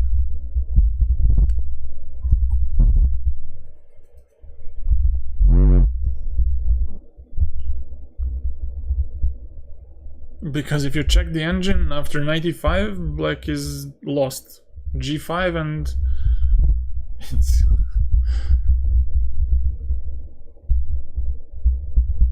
it's a mess. Yeah, this one I don't like. This is like being buried alive. Injic. I don't know how is he gonna do anything here. Like, if he takes on f6 and goes bishop d5, you have to calc for rook d5.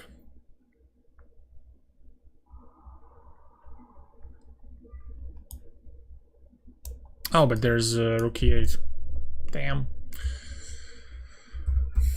So this could be good, but what does it do? Maybe this one is painful to watch. Maybe he'd like something like queen e4, g4, g5, something in his style. Knight f6 and now just f5 or something crazy like against Warmerdam.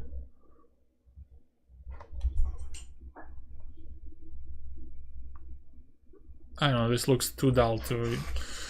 Even Injic cannot find anything here that's inspirational. But I also thought about the yesterday game, but he managed. So let's not write him off just yet. So rook f3, rook f7, prophylaxis, knight h5. So now the problem is that g7 hangs. Duh. And what's up with knight e5? That's the first move that comes to mind. What's so wrong about this move? Well, takes, I guess. And if queen takes,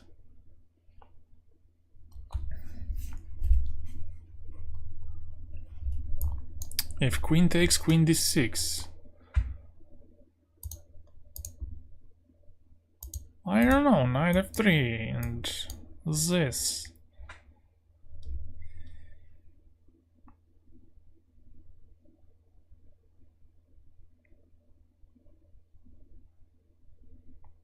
Is this gonna be good for black or not? I think it's gonna be a disaster.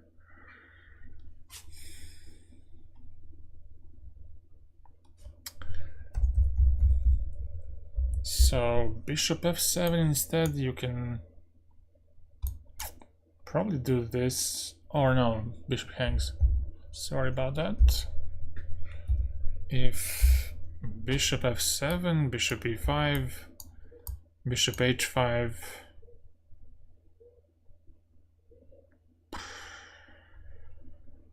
Takes. Now rook c5 is not possible because of rook b8. So you gotta go for this, but it looks very sad to go for this.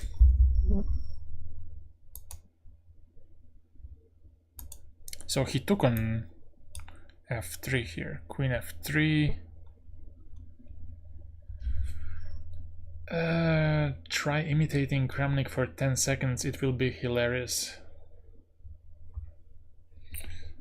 No, it won't.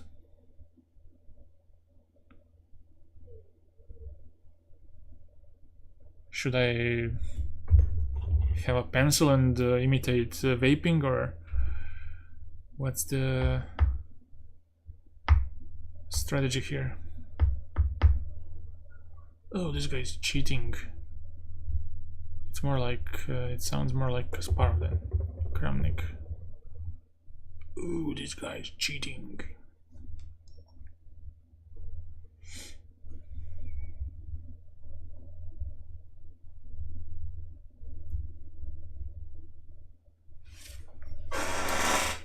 .95, well...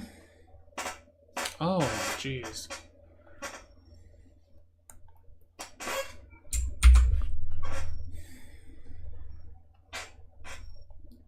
Knight e5.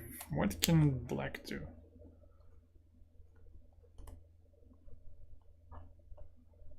Kasparov with line digits. Yeah, I think it's holdable. I'm nothing. If you're not playing Magnus, it's not a big deal. With Magnus, everything is a big deal.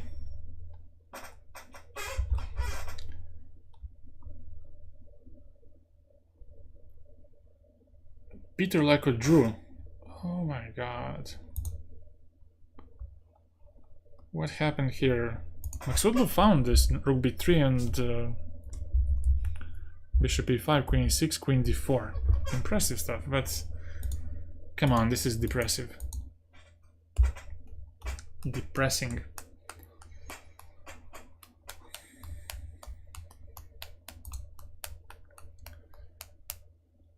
Here it looks like Tabatabai took over. The d file is his, pawn structure favors him right now, so good for him. Erigaisi, ooh, this turned south, because now black has to consider f3, and bishop doesn't really...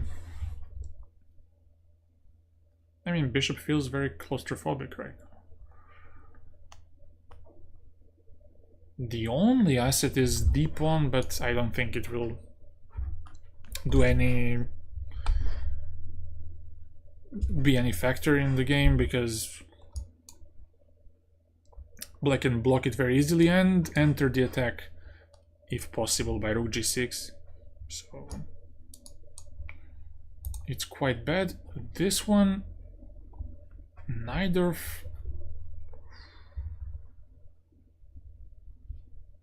This reminds me of a game which I saw in Agard's practice book.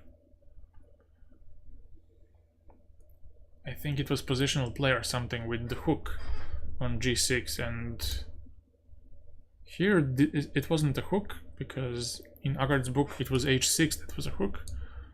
But this one, this nail on h6 is gonna be a painful one. So he goes back to the d7, and what do you do here?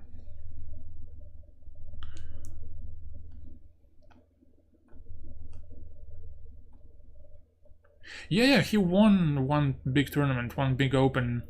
I think it was Dubai or something in Middle East a couple of months ago. Or was it Aeroflot? I don't know.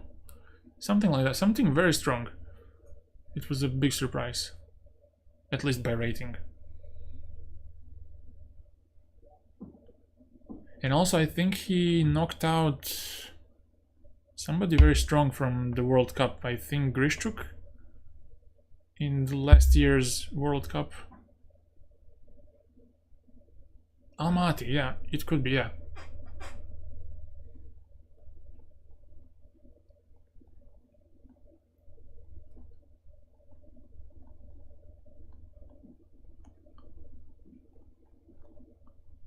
So what do you do here? Do you take on b4? I wouldn't do that. I would wait for the queen to move to, let's say, e5, so I can take with the queen. But I can see here that the engine likes white more, but not too... Oh, yes, too much. Maybe 1.5, 2 by the eval bar. I don't see the exact number, but... Ooh, g5, that's a nice one. Threatening AB and f4 to completely shut down the queen, to move it to h8, which would be quite bad.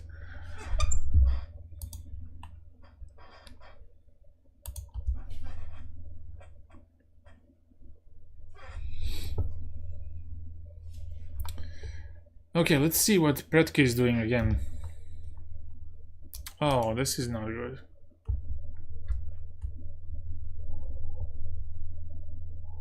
But somehow the eval is not too bad. I'm impressed. But look at this, king g6 completely controls everything. So from the last time we were here, bishop b2 was played, knight e4, that's where we left. King e2, bishop c5, queen g1, king f8, rook d1, king g7, rook h2, king g6, king f1, and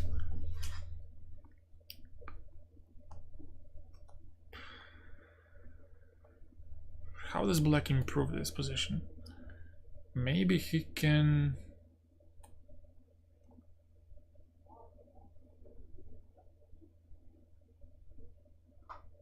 he could maybe try getting his knight, but getting all the way to g6, I don't think it's worth it.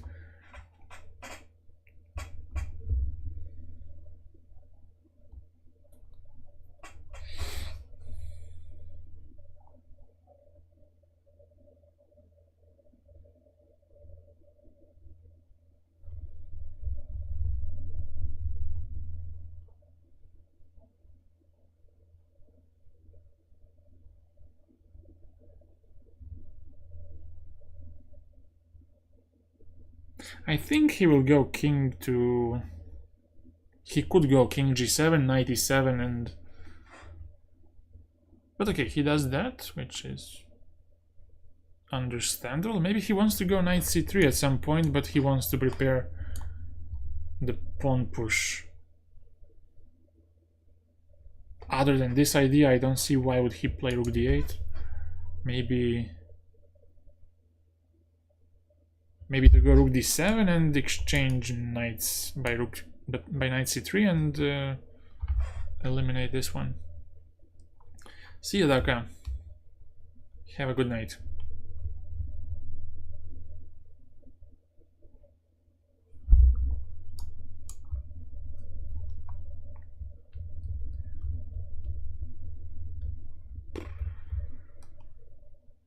Let's see quickly how is Arjun doing. I think after his survival of the round 1, he's doing quite well. What is this? Queen E4. This is mate, right? What the hell is happening? Queen E4 check. Aha, you can take on F6. I didn't see that. Like, what the hell is this? Is he dissing his opponent? So maybe it's something a little bit less easy.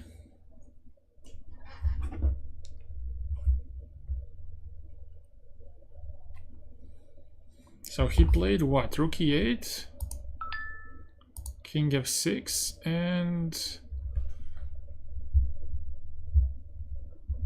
what do you do? Rook F8. Ah, you just clear the F file and that's it. Clever, clever. Now he just resigns. Because there's nothing you can do.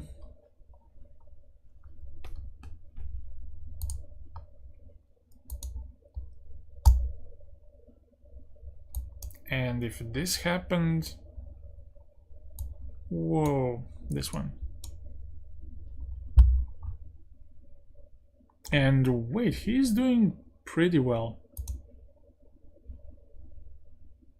He only has 1 draw. 6.5 out of 7 on board number 4.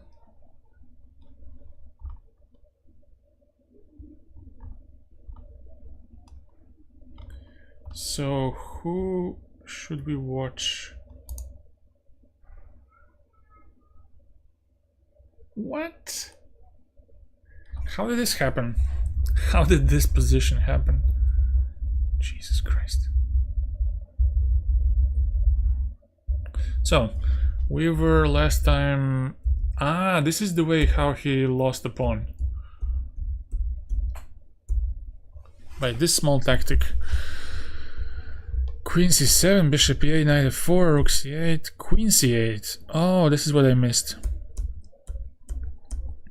Queen D4, G5, check.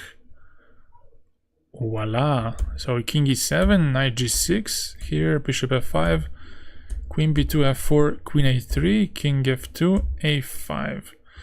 But now these pawns will be just monstrous.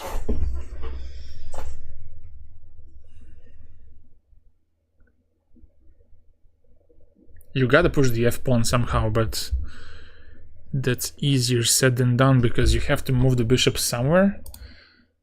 But you don't have good squares because bishop on C2 and B1 will be loose due to some check. And if you move it somewhere else, then knight on G6 is loose because of some checks, like on B1 or C2. Let's say you go bishop G4, I go give a check. And you would have to maybe cover with the bishop, because if you move on the first rank, I give a check and take on G6. So you would have to do this, but I don't trust in this position, like, at all. Just A4 would be played. I think it would be enough. If you went all the way.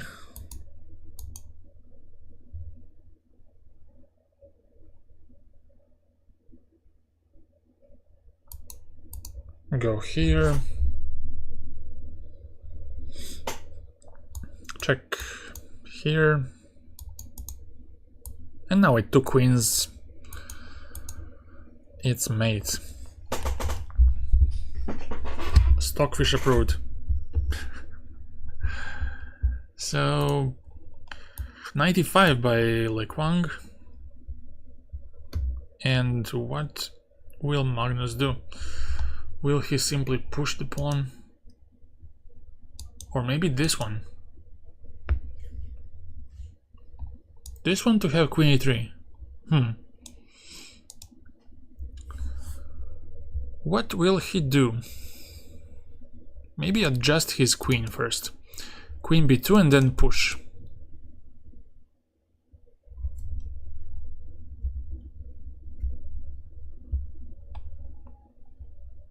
Let's see the engine eval.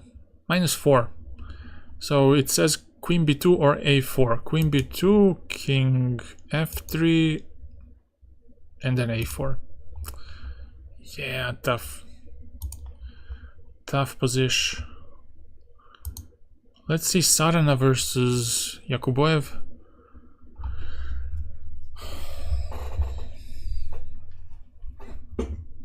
Well, this will turn out to be some unpleasant ending for black.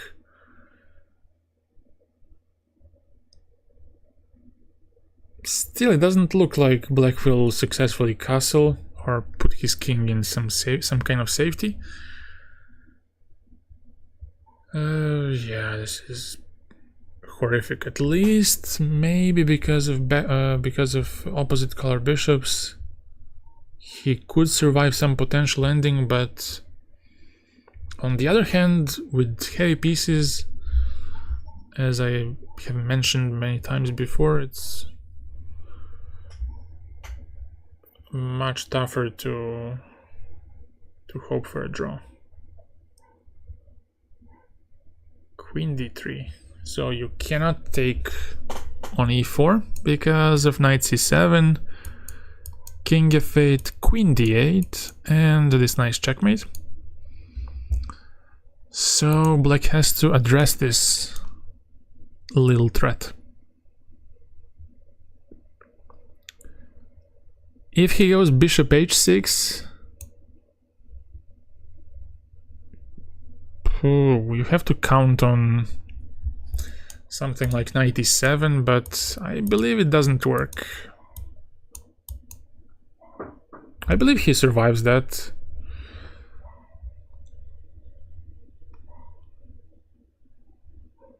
Unless you have rook f3, but there's at least a check or bishop g7. So I don't think it works. So bishop h6. Oh, but this fails miserably to this. So what do you do then? What do you do? Maybe you take and go king f8. No, you don't do that. Oh god, what do you do? King f8 maybe.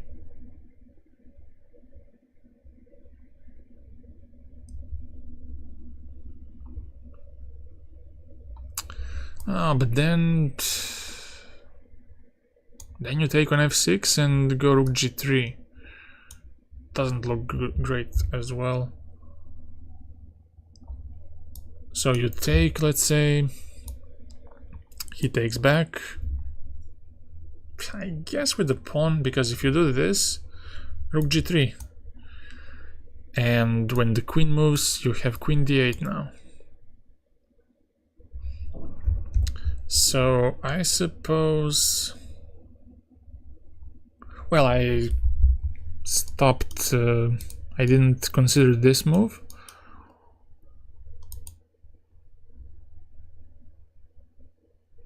Which could be played, by the way. And something like this to survive.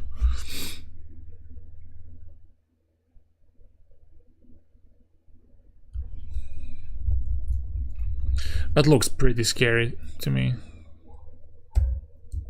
Queen d3, what do you do? If you take on d5, I think you just lose on the spot. Unless you want to castle here. Which could be the only way to continue the game, by the way. Because if you don't castle, queen d7 comes next, and you cannot go king f8 because of queen d8. So you either go f6, but you weaken your light squares irreversibly, so no. Castle and then survive. So what happens with Serrana here? Knight went to g6, so we had this position, rook e2, king g7, knight went to e7, rook f1, rook c6, and now he's gonna be able to double on the c file, but will this matter?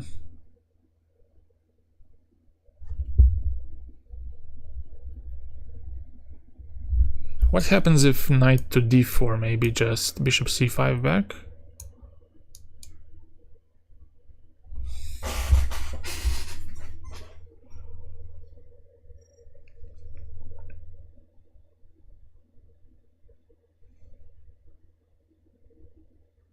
Well, this still isn't a threat, by the way, to take on c6. But you cannot move your rook because of knight f5. So you gotta be careful about that. Still looks pretty unpleasant. But at least now Pretke has, what, 8 moves to time control. 2 minutes indeed, but it looks a bit easier to play since he is feeling this position much better, being in it 15 moves or even more. So now I'm a bigger optimist than before. Serrana took on d5, and I guess he's gonna castle or go queen c6. That's a nice find. Yeah, I didn't look at that, but still I feel like this is a play on one goal. Injic. Now it smells like it could be some fight with g4, for example.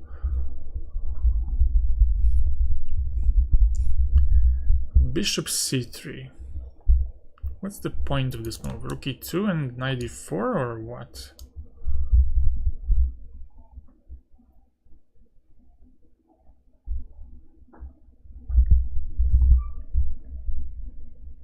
Aha, maybe the point is that when rook e2 is played, bishop d4, you don't have g4 because of knight g3. But you do have it, queen g6. So that's not the point. The point is yet to be seen. Take.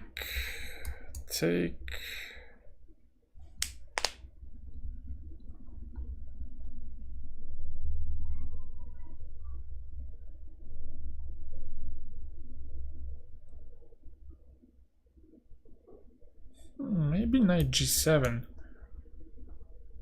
and if you take rook e8, maybe,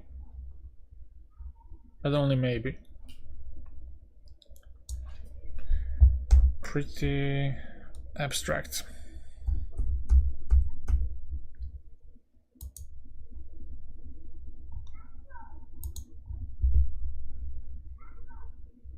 Bishop c3, rook e2.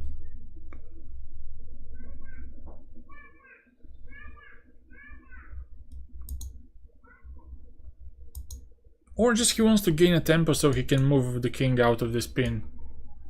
Maybe it's simpler than what I expected.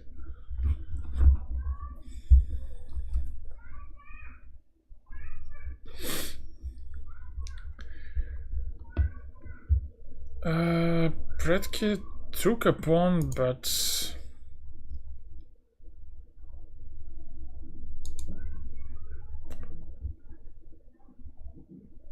I don't like it. I don't think he can maintain the tension. Although right now it looks like it could be done.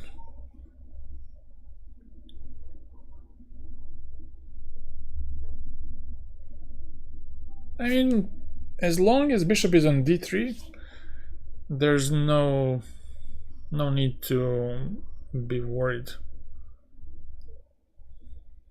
Once it comes off, It's gonna be painful. This knight on g6 is a monster because it holds both rook and a king. So that kinda scares me because it allows maybe some tactical shots.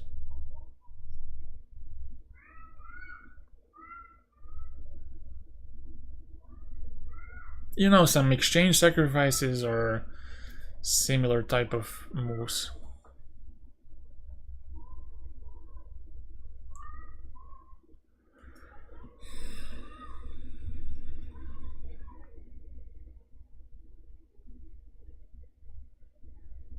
Because with such a monster knights, such a pair of knights, he might be okay with sacrificing an exchange. And it might be on d3, it might be something like that. Let's follow this closely until the move 40 comes to see how Predke is gonna do. The engine says -1.1. It says knight c3 is the great move, which really looks impressive because now if you take with the knight, bishop d4 takes on c3 next. So probably white would have to move back. But then once the exchange happens, position is more unstable. You have to take on c5, rook c5, a b5, and now rook to b5. And exactly what I was talking about, some exchange sack. Rook on f3 is paralyzed because of f4, and that exchange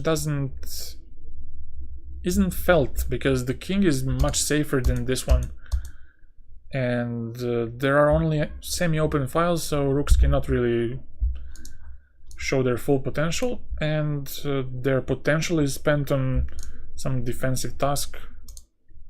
So the missing exchange isn't really felt because knight on g6 is a much more useful piece than these rooks. Let's see Velimir. What is Velimir doing?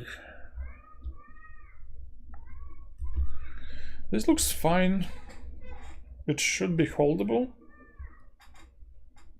because of the more active rook in the endgame. If you, let's say, take, you will place your king in the center, rook b5, I suppose, and activate your king, centralize it. So I don't think white will go for a rook ending. He might go for this pawn, but also Velimir can go queen e6 here and insist on this rook ending, so it should be fine. But I'm mostly worried about Predke, slightly about Sarana, because his endgame prospects are not really that bright. Black will have all the fun. And Injic, well, he's now inviting some chaos. I like it. He might be trying to fix g5 and play against the f7 pawn, which I like. So now let's say king g2 takes in case of king to g7. Now also white has to be a bit careful because rook can come to h8 and you can never really get to e7 because queen f4 hangs. If you go immediately, you cannot take, I suppose. Or you can, maybe. You can take, unfortunately, because there's this one. And you can't defend the rook because of checkmate. But he goes queen d7 instead. Injic is in a slight time trouble. 8 minutes for 2 moves, nothing too dramatic, but it is a time trouble, so I expect king g3 here to keep an eye on the g pawn. Let me see if he finished. Yeah, he didn't win yet, but we checked before. His advantage was very big. His pawns were just too impressive. Yeah, I believe he's gonna play king g3 here and go for queen e7 maybe next, and claim some advantage.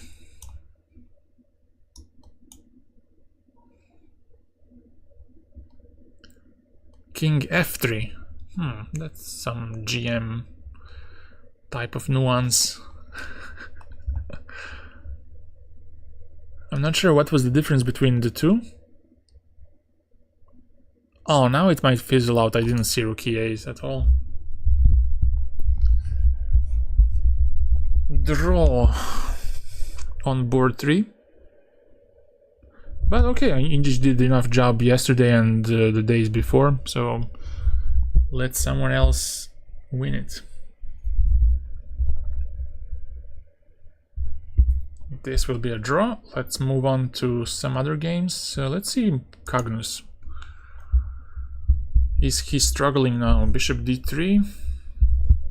Is there some tactic to be worried about? Maybe queen b2 here to stop f5. Because if you move it anywhere else... But anyways, I mean, even if you go here, he doesn't have this option. Oh, I don't have a check. But I do have something else, probably.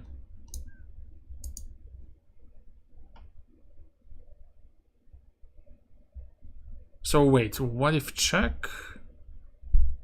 Do you just go king e6, or what's the point? King c5 and on this?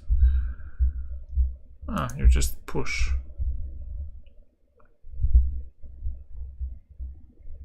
Okay. Yeah, as I predicted very wisely, Indice drew. Because this endgame will be impossible to lose or win with opposite colors bishop. What happened with Guki? Guki has a piece for 3 pawns. But this is some type of Maksudlu chaos that he's thriving in.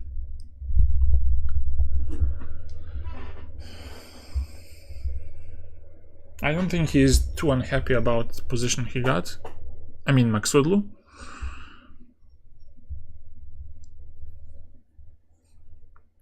And we might see some weird stuff happening in the time trouble.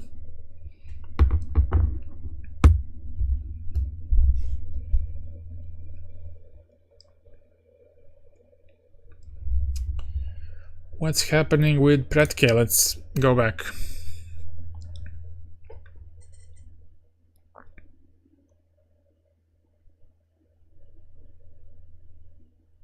So yeah, we're still here. So knight c3 is a great move that black has at disposal. Just trying to eliminate this knight, which is currently very annoying.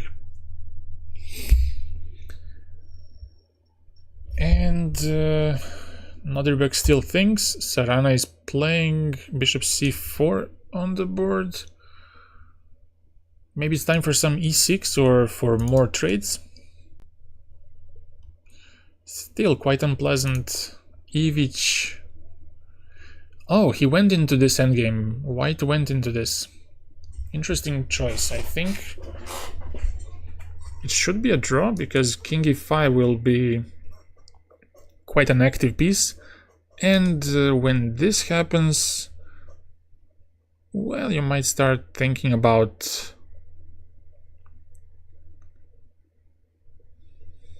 I was thinking about h5, but he might have h4. And on this, I guess he wants to get in like king g4, king h5, and that will be a little troublesome.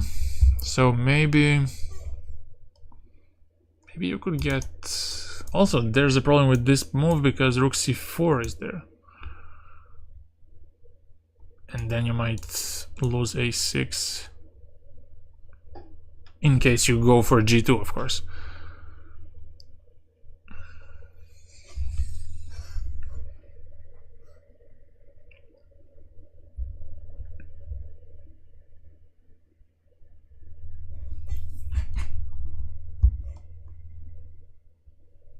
I don't know what to think about this.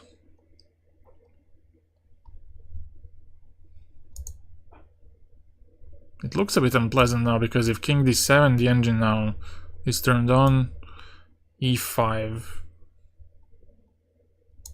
with rook b4. Oof. Yeah, this looks a little too much. US is leading against France 1.5-half. Hungary and Armenia 1.5-1.5. Board, first three boards were drawn. What's happening here? King on f7. This is a very interesting one. But let's get back to it later. Let's see what's happening in time travel. Predke is on 20 seconds on the clock. But he has 3 moves to play. At least something. He has no dire time pressure, but I guess he has to take on... He didn't take. Wow, that's very committal. But wait, now take on b5, ab is forced, and this pawn is just a massive target, unless he wants to go c4, but some exchange sack would be quite interesting.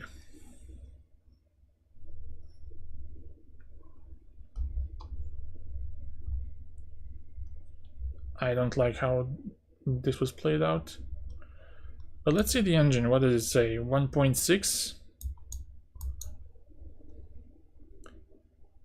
Aha, concretely because of a4. Oof, that's a massive move. And then when you take on a4, black has open file for a rook and f4 is a target, so white becomes even more passive.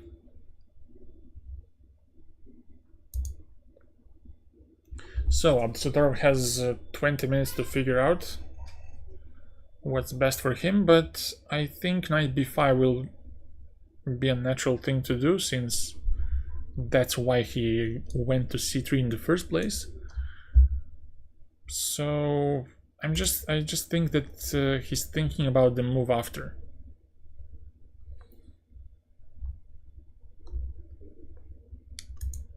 Sarana.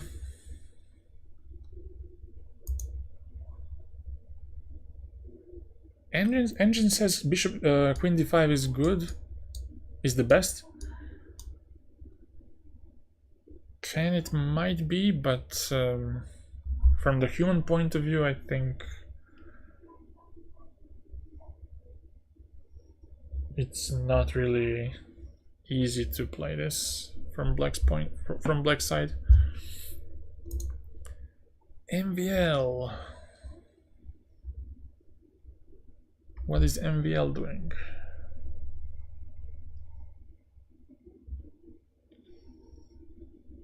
So what, now if you go maybe rook d7, you go here, attack this guy.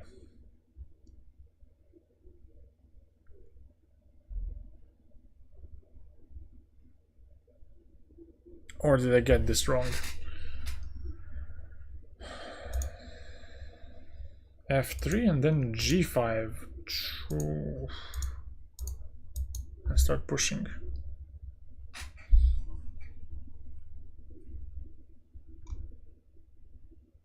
But okay, let's go back to the game.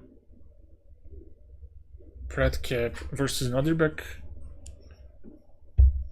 Still no move from Nodirbek, but we expect knight b5.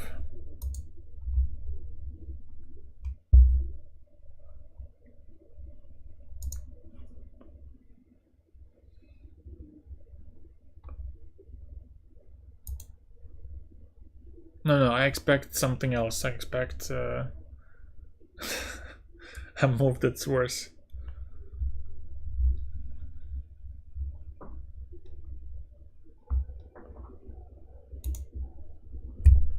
So, king f4, king f6 in each game. h4, h5, g3.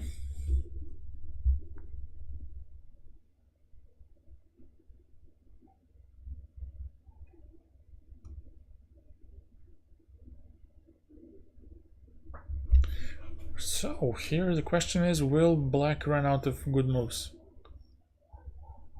earlier than white?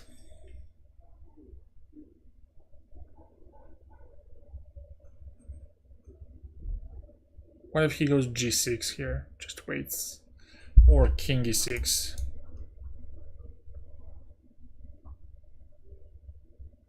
How could white improve position like this?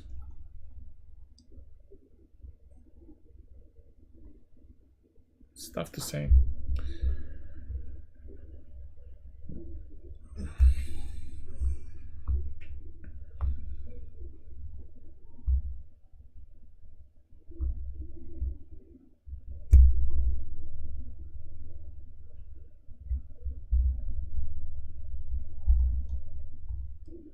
Let's see Magnus Carlsen.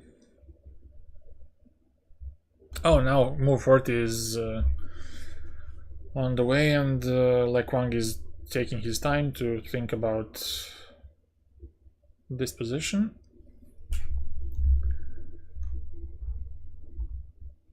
As you guys see, is winning here. But let's see how Rook f1. Beast. The point is, if you take like this, just take on c1 and Rook h1 comes next, promotion happens, and that's all he wrote.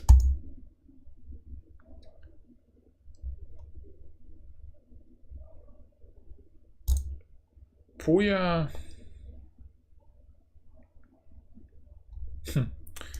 We have Irish pawns on the b file, but what's a more decisive factor is that knight can come to e4 and f6. That's my guess. And that the back rank is so weakened that his rooks will never be able to get active. And the difference between two kings safety is much... It's a very different... It's a big difference between the two kings safety. Here still feels like Tabatabai is pushing for a win. Trying something, maybe ideas such as g5, g4 come to mind. But I think you have to first secure this b7 pawn. And what's happening with Guki versus Maksudlu? Knight c4 was played.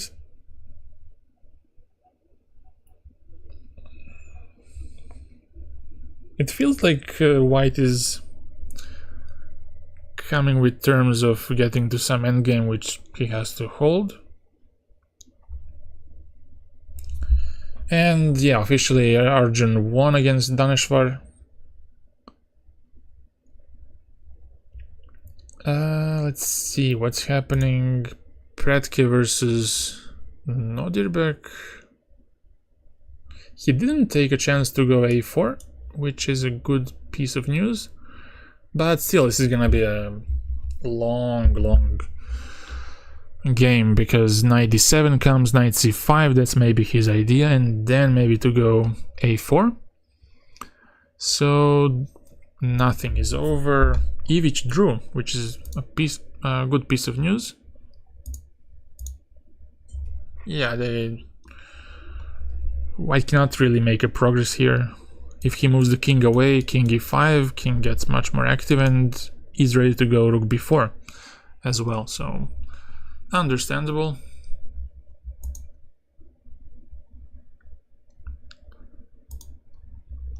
And now we have to survive on the first two boards, which won't be easy in both cases.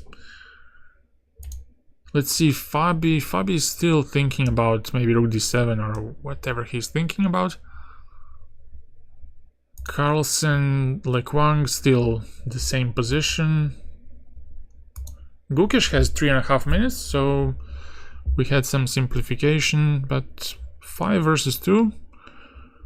Is he thinking about completely simplifying by doing this? Which would lead to some reduction of material. I don't believe this is good enough, because after rook b4, black has to defend this pawn like this, but then you can start pushing maybe. I don't see anything wrong with this. Let's see the engine. It says even white is better, so yeah, my eval is great. Oh, but Maksudlo... But Gukesh has only one move that wins. But it was not that hard, I guess. Rook d1. And now the king is pretty exposed. It's gonna be tough for Iranian number 1. Recent number 1. Well, here we have a check. And what is this? Is he going for a draw or no? Will he go queen d5 and then go g5? Oh, but there's rook d4 and take. No. My bad. Knight e6. Oh, that's some desperation type. Don't you just take and take on... Well, you don't blunder this, I suppose.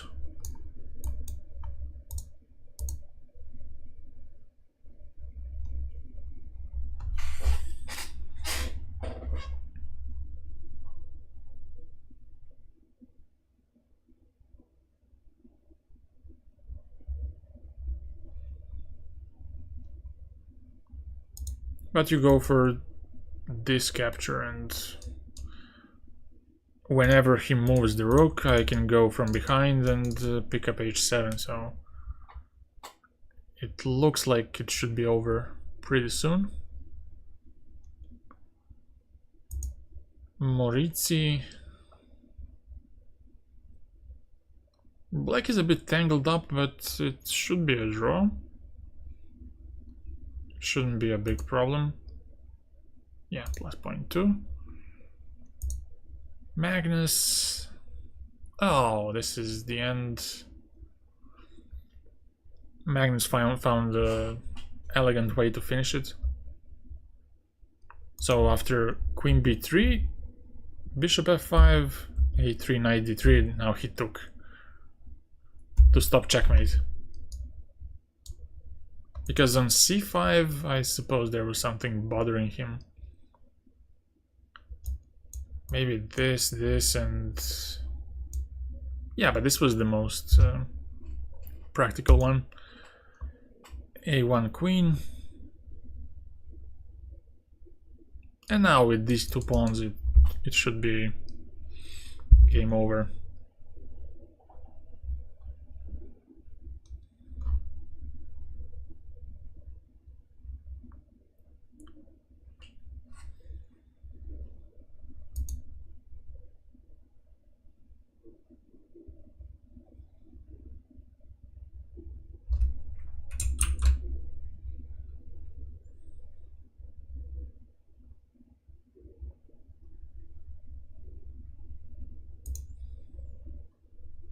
Queen g1, and now he's gonna pick up the g2 pawn, and the point is, if you go king f3, there's g4. When king takes, queen d1, and then you take on d3. So that's why I think Lekwang is very close to resigning this. I don't think he will play one more move. Because if you have to go back to e2, then you just lose g2 and g3. And I think this is resigned territory for white. Once he loses g2, it's gonna be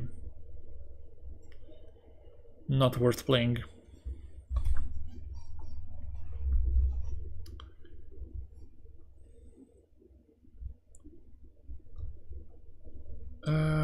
Who else is playing? Let's see VE against Deak.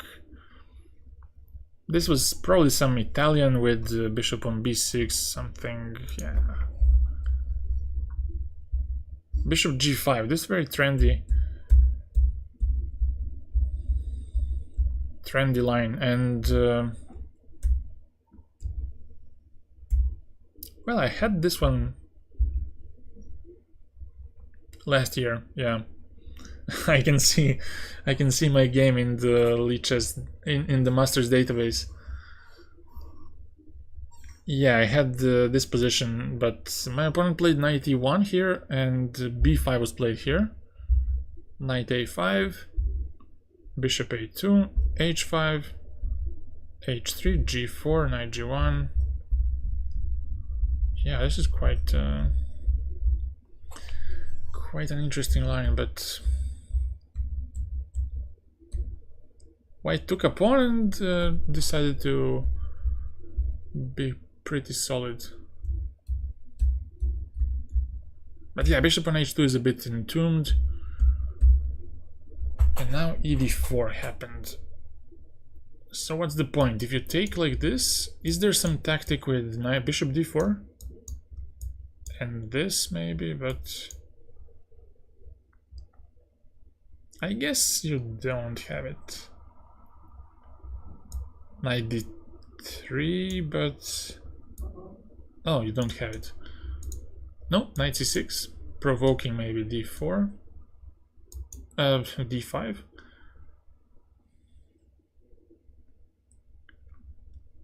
But then what? Knight d4, and you cannot take because of knight d2 and knight f4.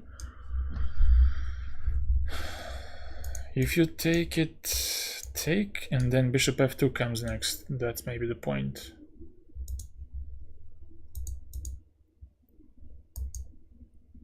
Or maybe not. Maybe Engine says it's good for white to go for this because rook b8 exists. Oh, that is deep. And what if I go here? Oh, it's not. You can take on f4. Oh my god.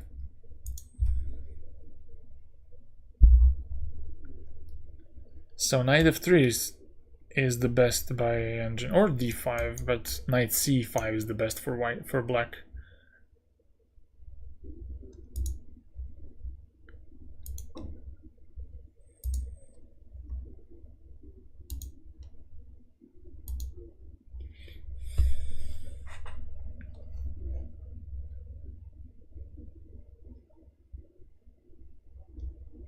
Yeah, Carlsen won. Like Wang resigned after this move. Tabatabai and Prague drew.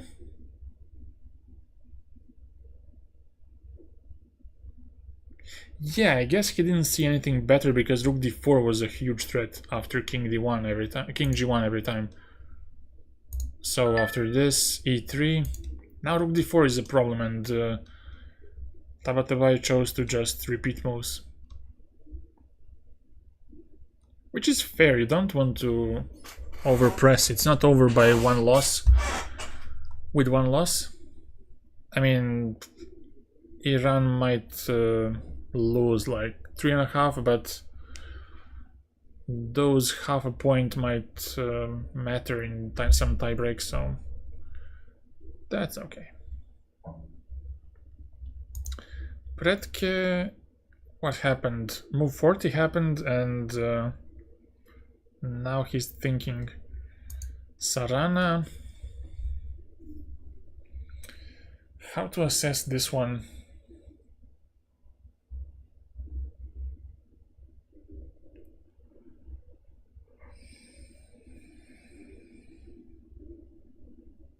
Now I think he's doing fine. I don't know. It feels like the worst is over. Once the queens are off. I feel he's gonna get away with it, but a bigger worry is Predke on the first board. Rook a5, still Fabi is thinking about the position. Yu Yang versus Shevchenko. I would say clearly better, but let's see. -1 only, wow. I thought much more, like closer to -2 than below 1. But okay, Arjun knows the best.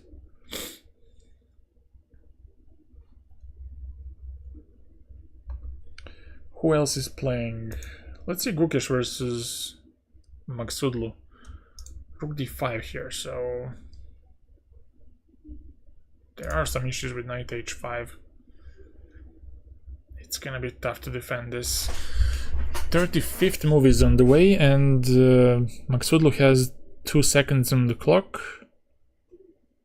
No, it's gonna be impossible to... It's tough to defend even in normal circumstances, but this is just making it worse. Having 2 seconds, playing on seconds on the increment. I think he will resign. Yeah, I think he might have flagged. Or no, I think he just resigned.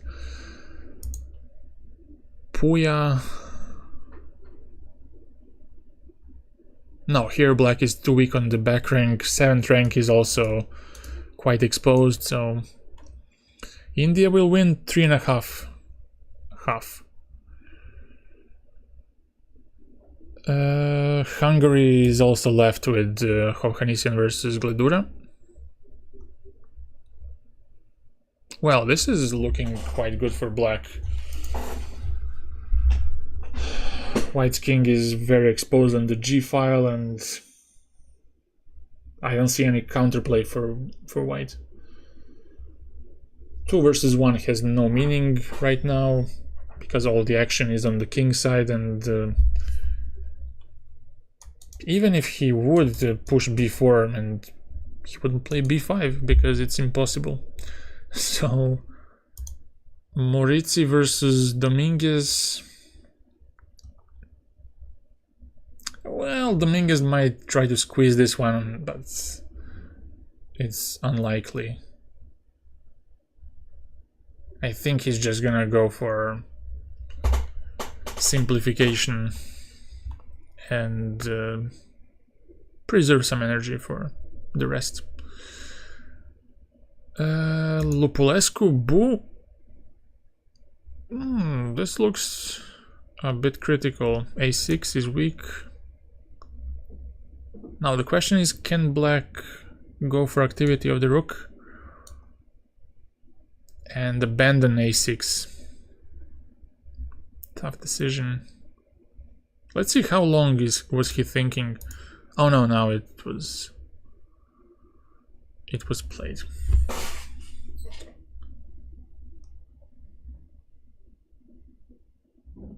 I would like if I could go rook to d3.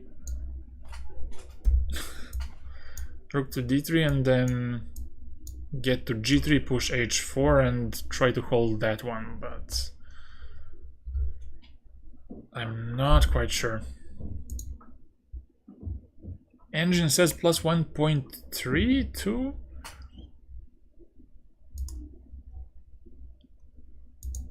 Aha, so here on this one, h4 immediately. Not the best. Wait, but Engine says gives this king h2, and always it starts from 0.1 and then rises to +1, which is quite interesting. I don't like rook a7 at all. I think it doesn't bring anything better than giving up a pawn immediately, because king will get too active, and this might make matters even worse. So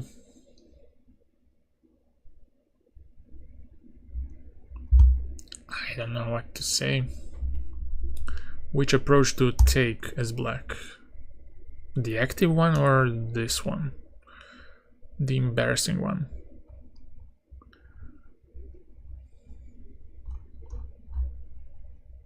Yeah, in the end, 3.5 half Iran, India.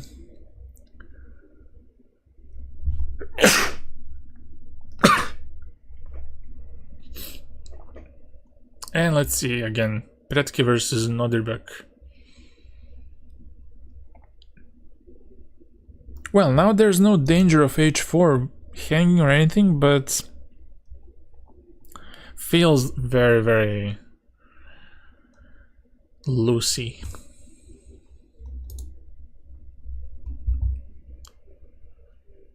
Feels quite bad. Now Engine suggests a4 to just open up more files and make it easier for the rooks to operate, or just take on d3. Rook fd3 and then pick up this pawn, I suppose, and go back and slowly torture white. Doesn't look good, but what to do? Saranac has basically no chances to win. He's fighting for his life in this position because white has 2 extra pawns on the queen side, and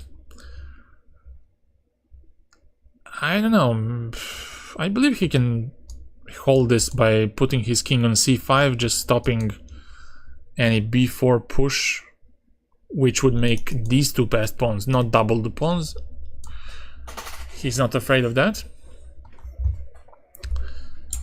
But he should be afraid of maybe some idea like putting the king on all the way to a4 and then pushing b4. That would be quite challenging, I would say. King a2, and let's make some random moves. King c5, king a4, and right now it feels like white would be lost. Black would be lost.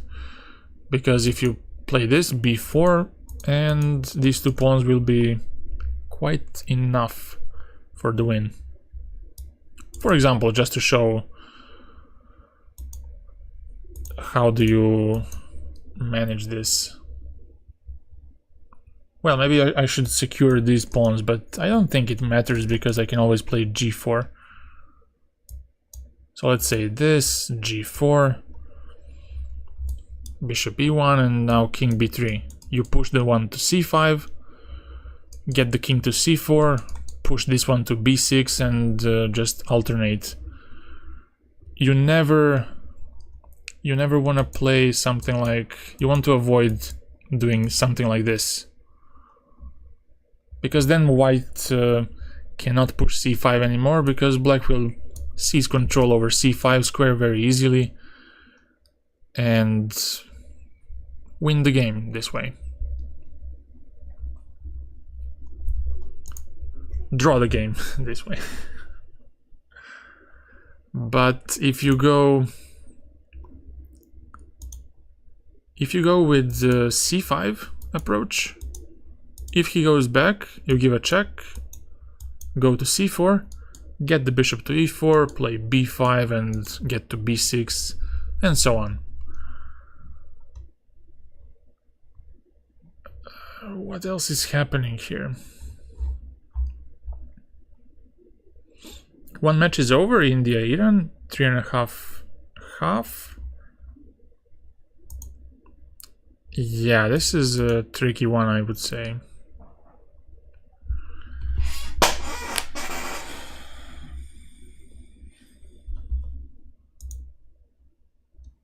But I'm gonna go now. I think it was enough of the commentary. I hope you got some good insights, and I'll see you tomorrow for more content. See you and goodbye.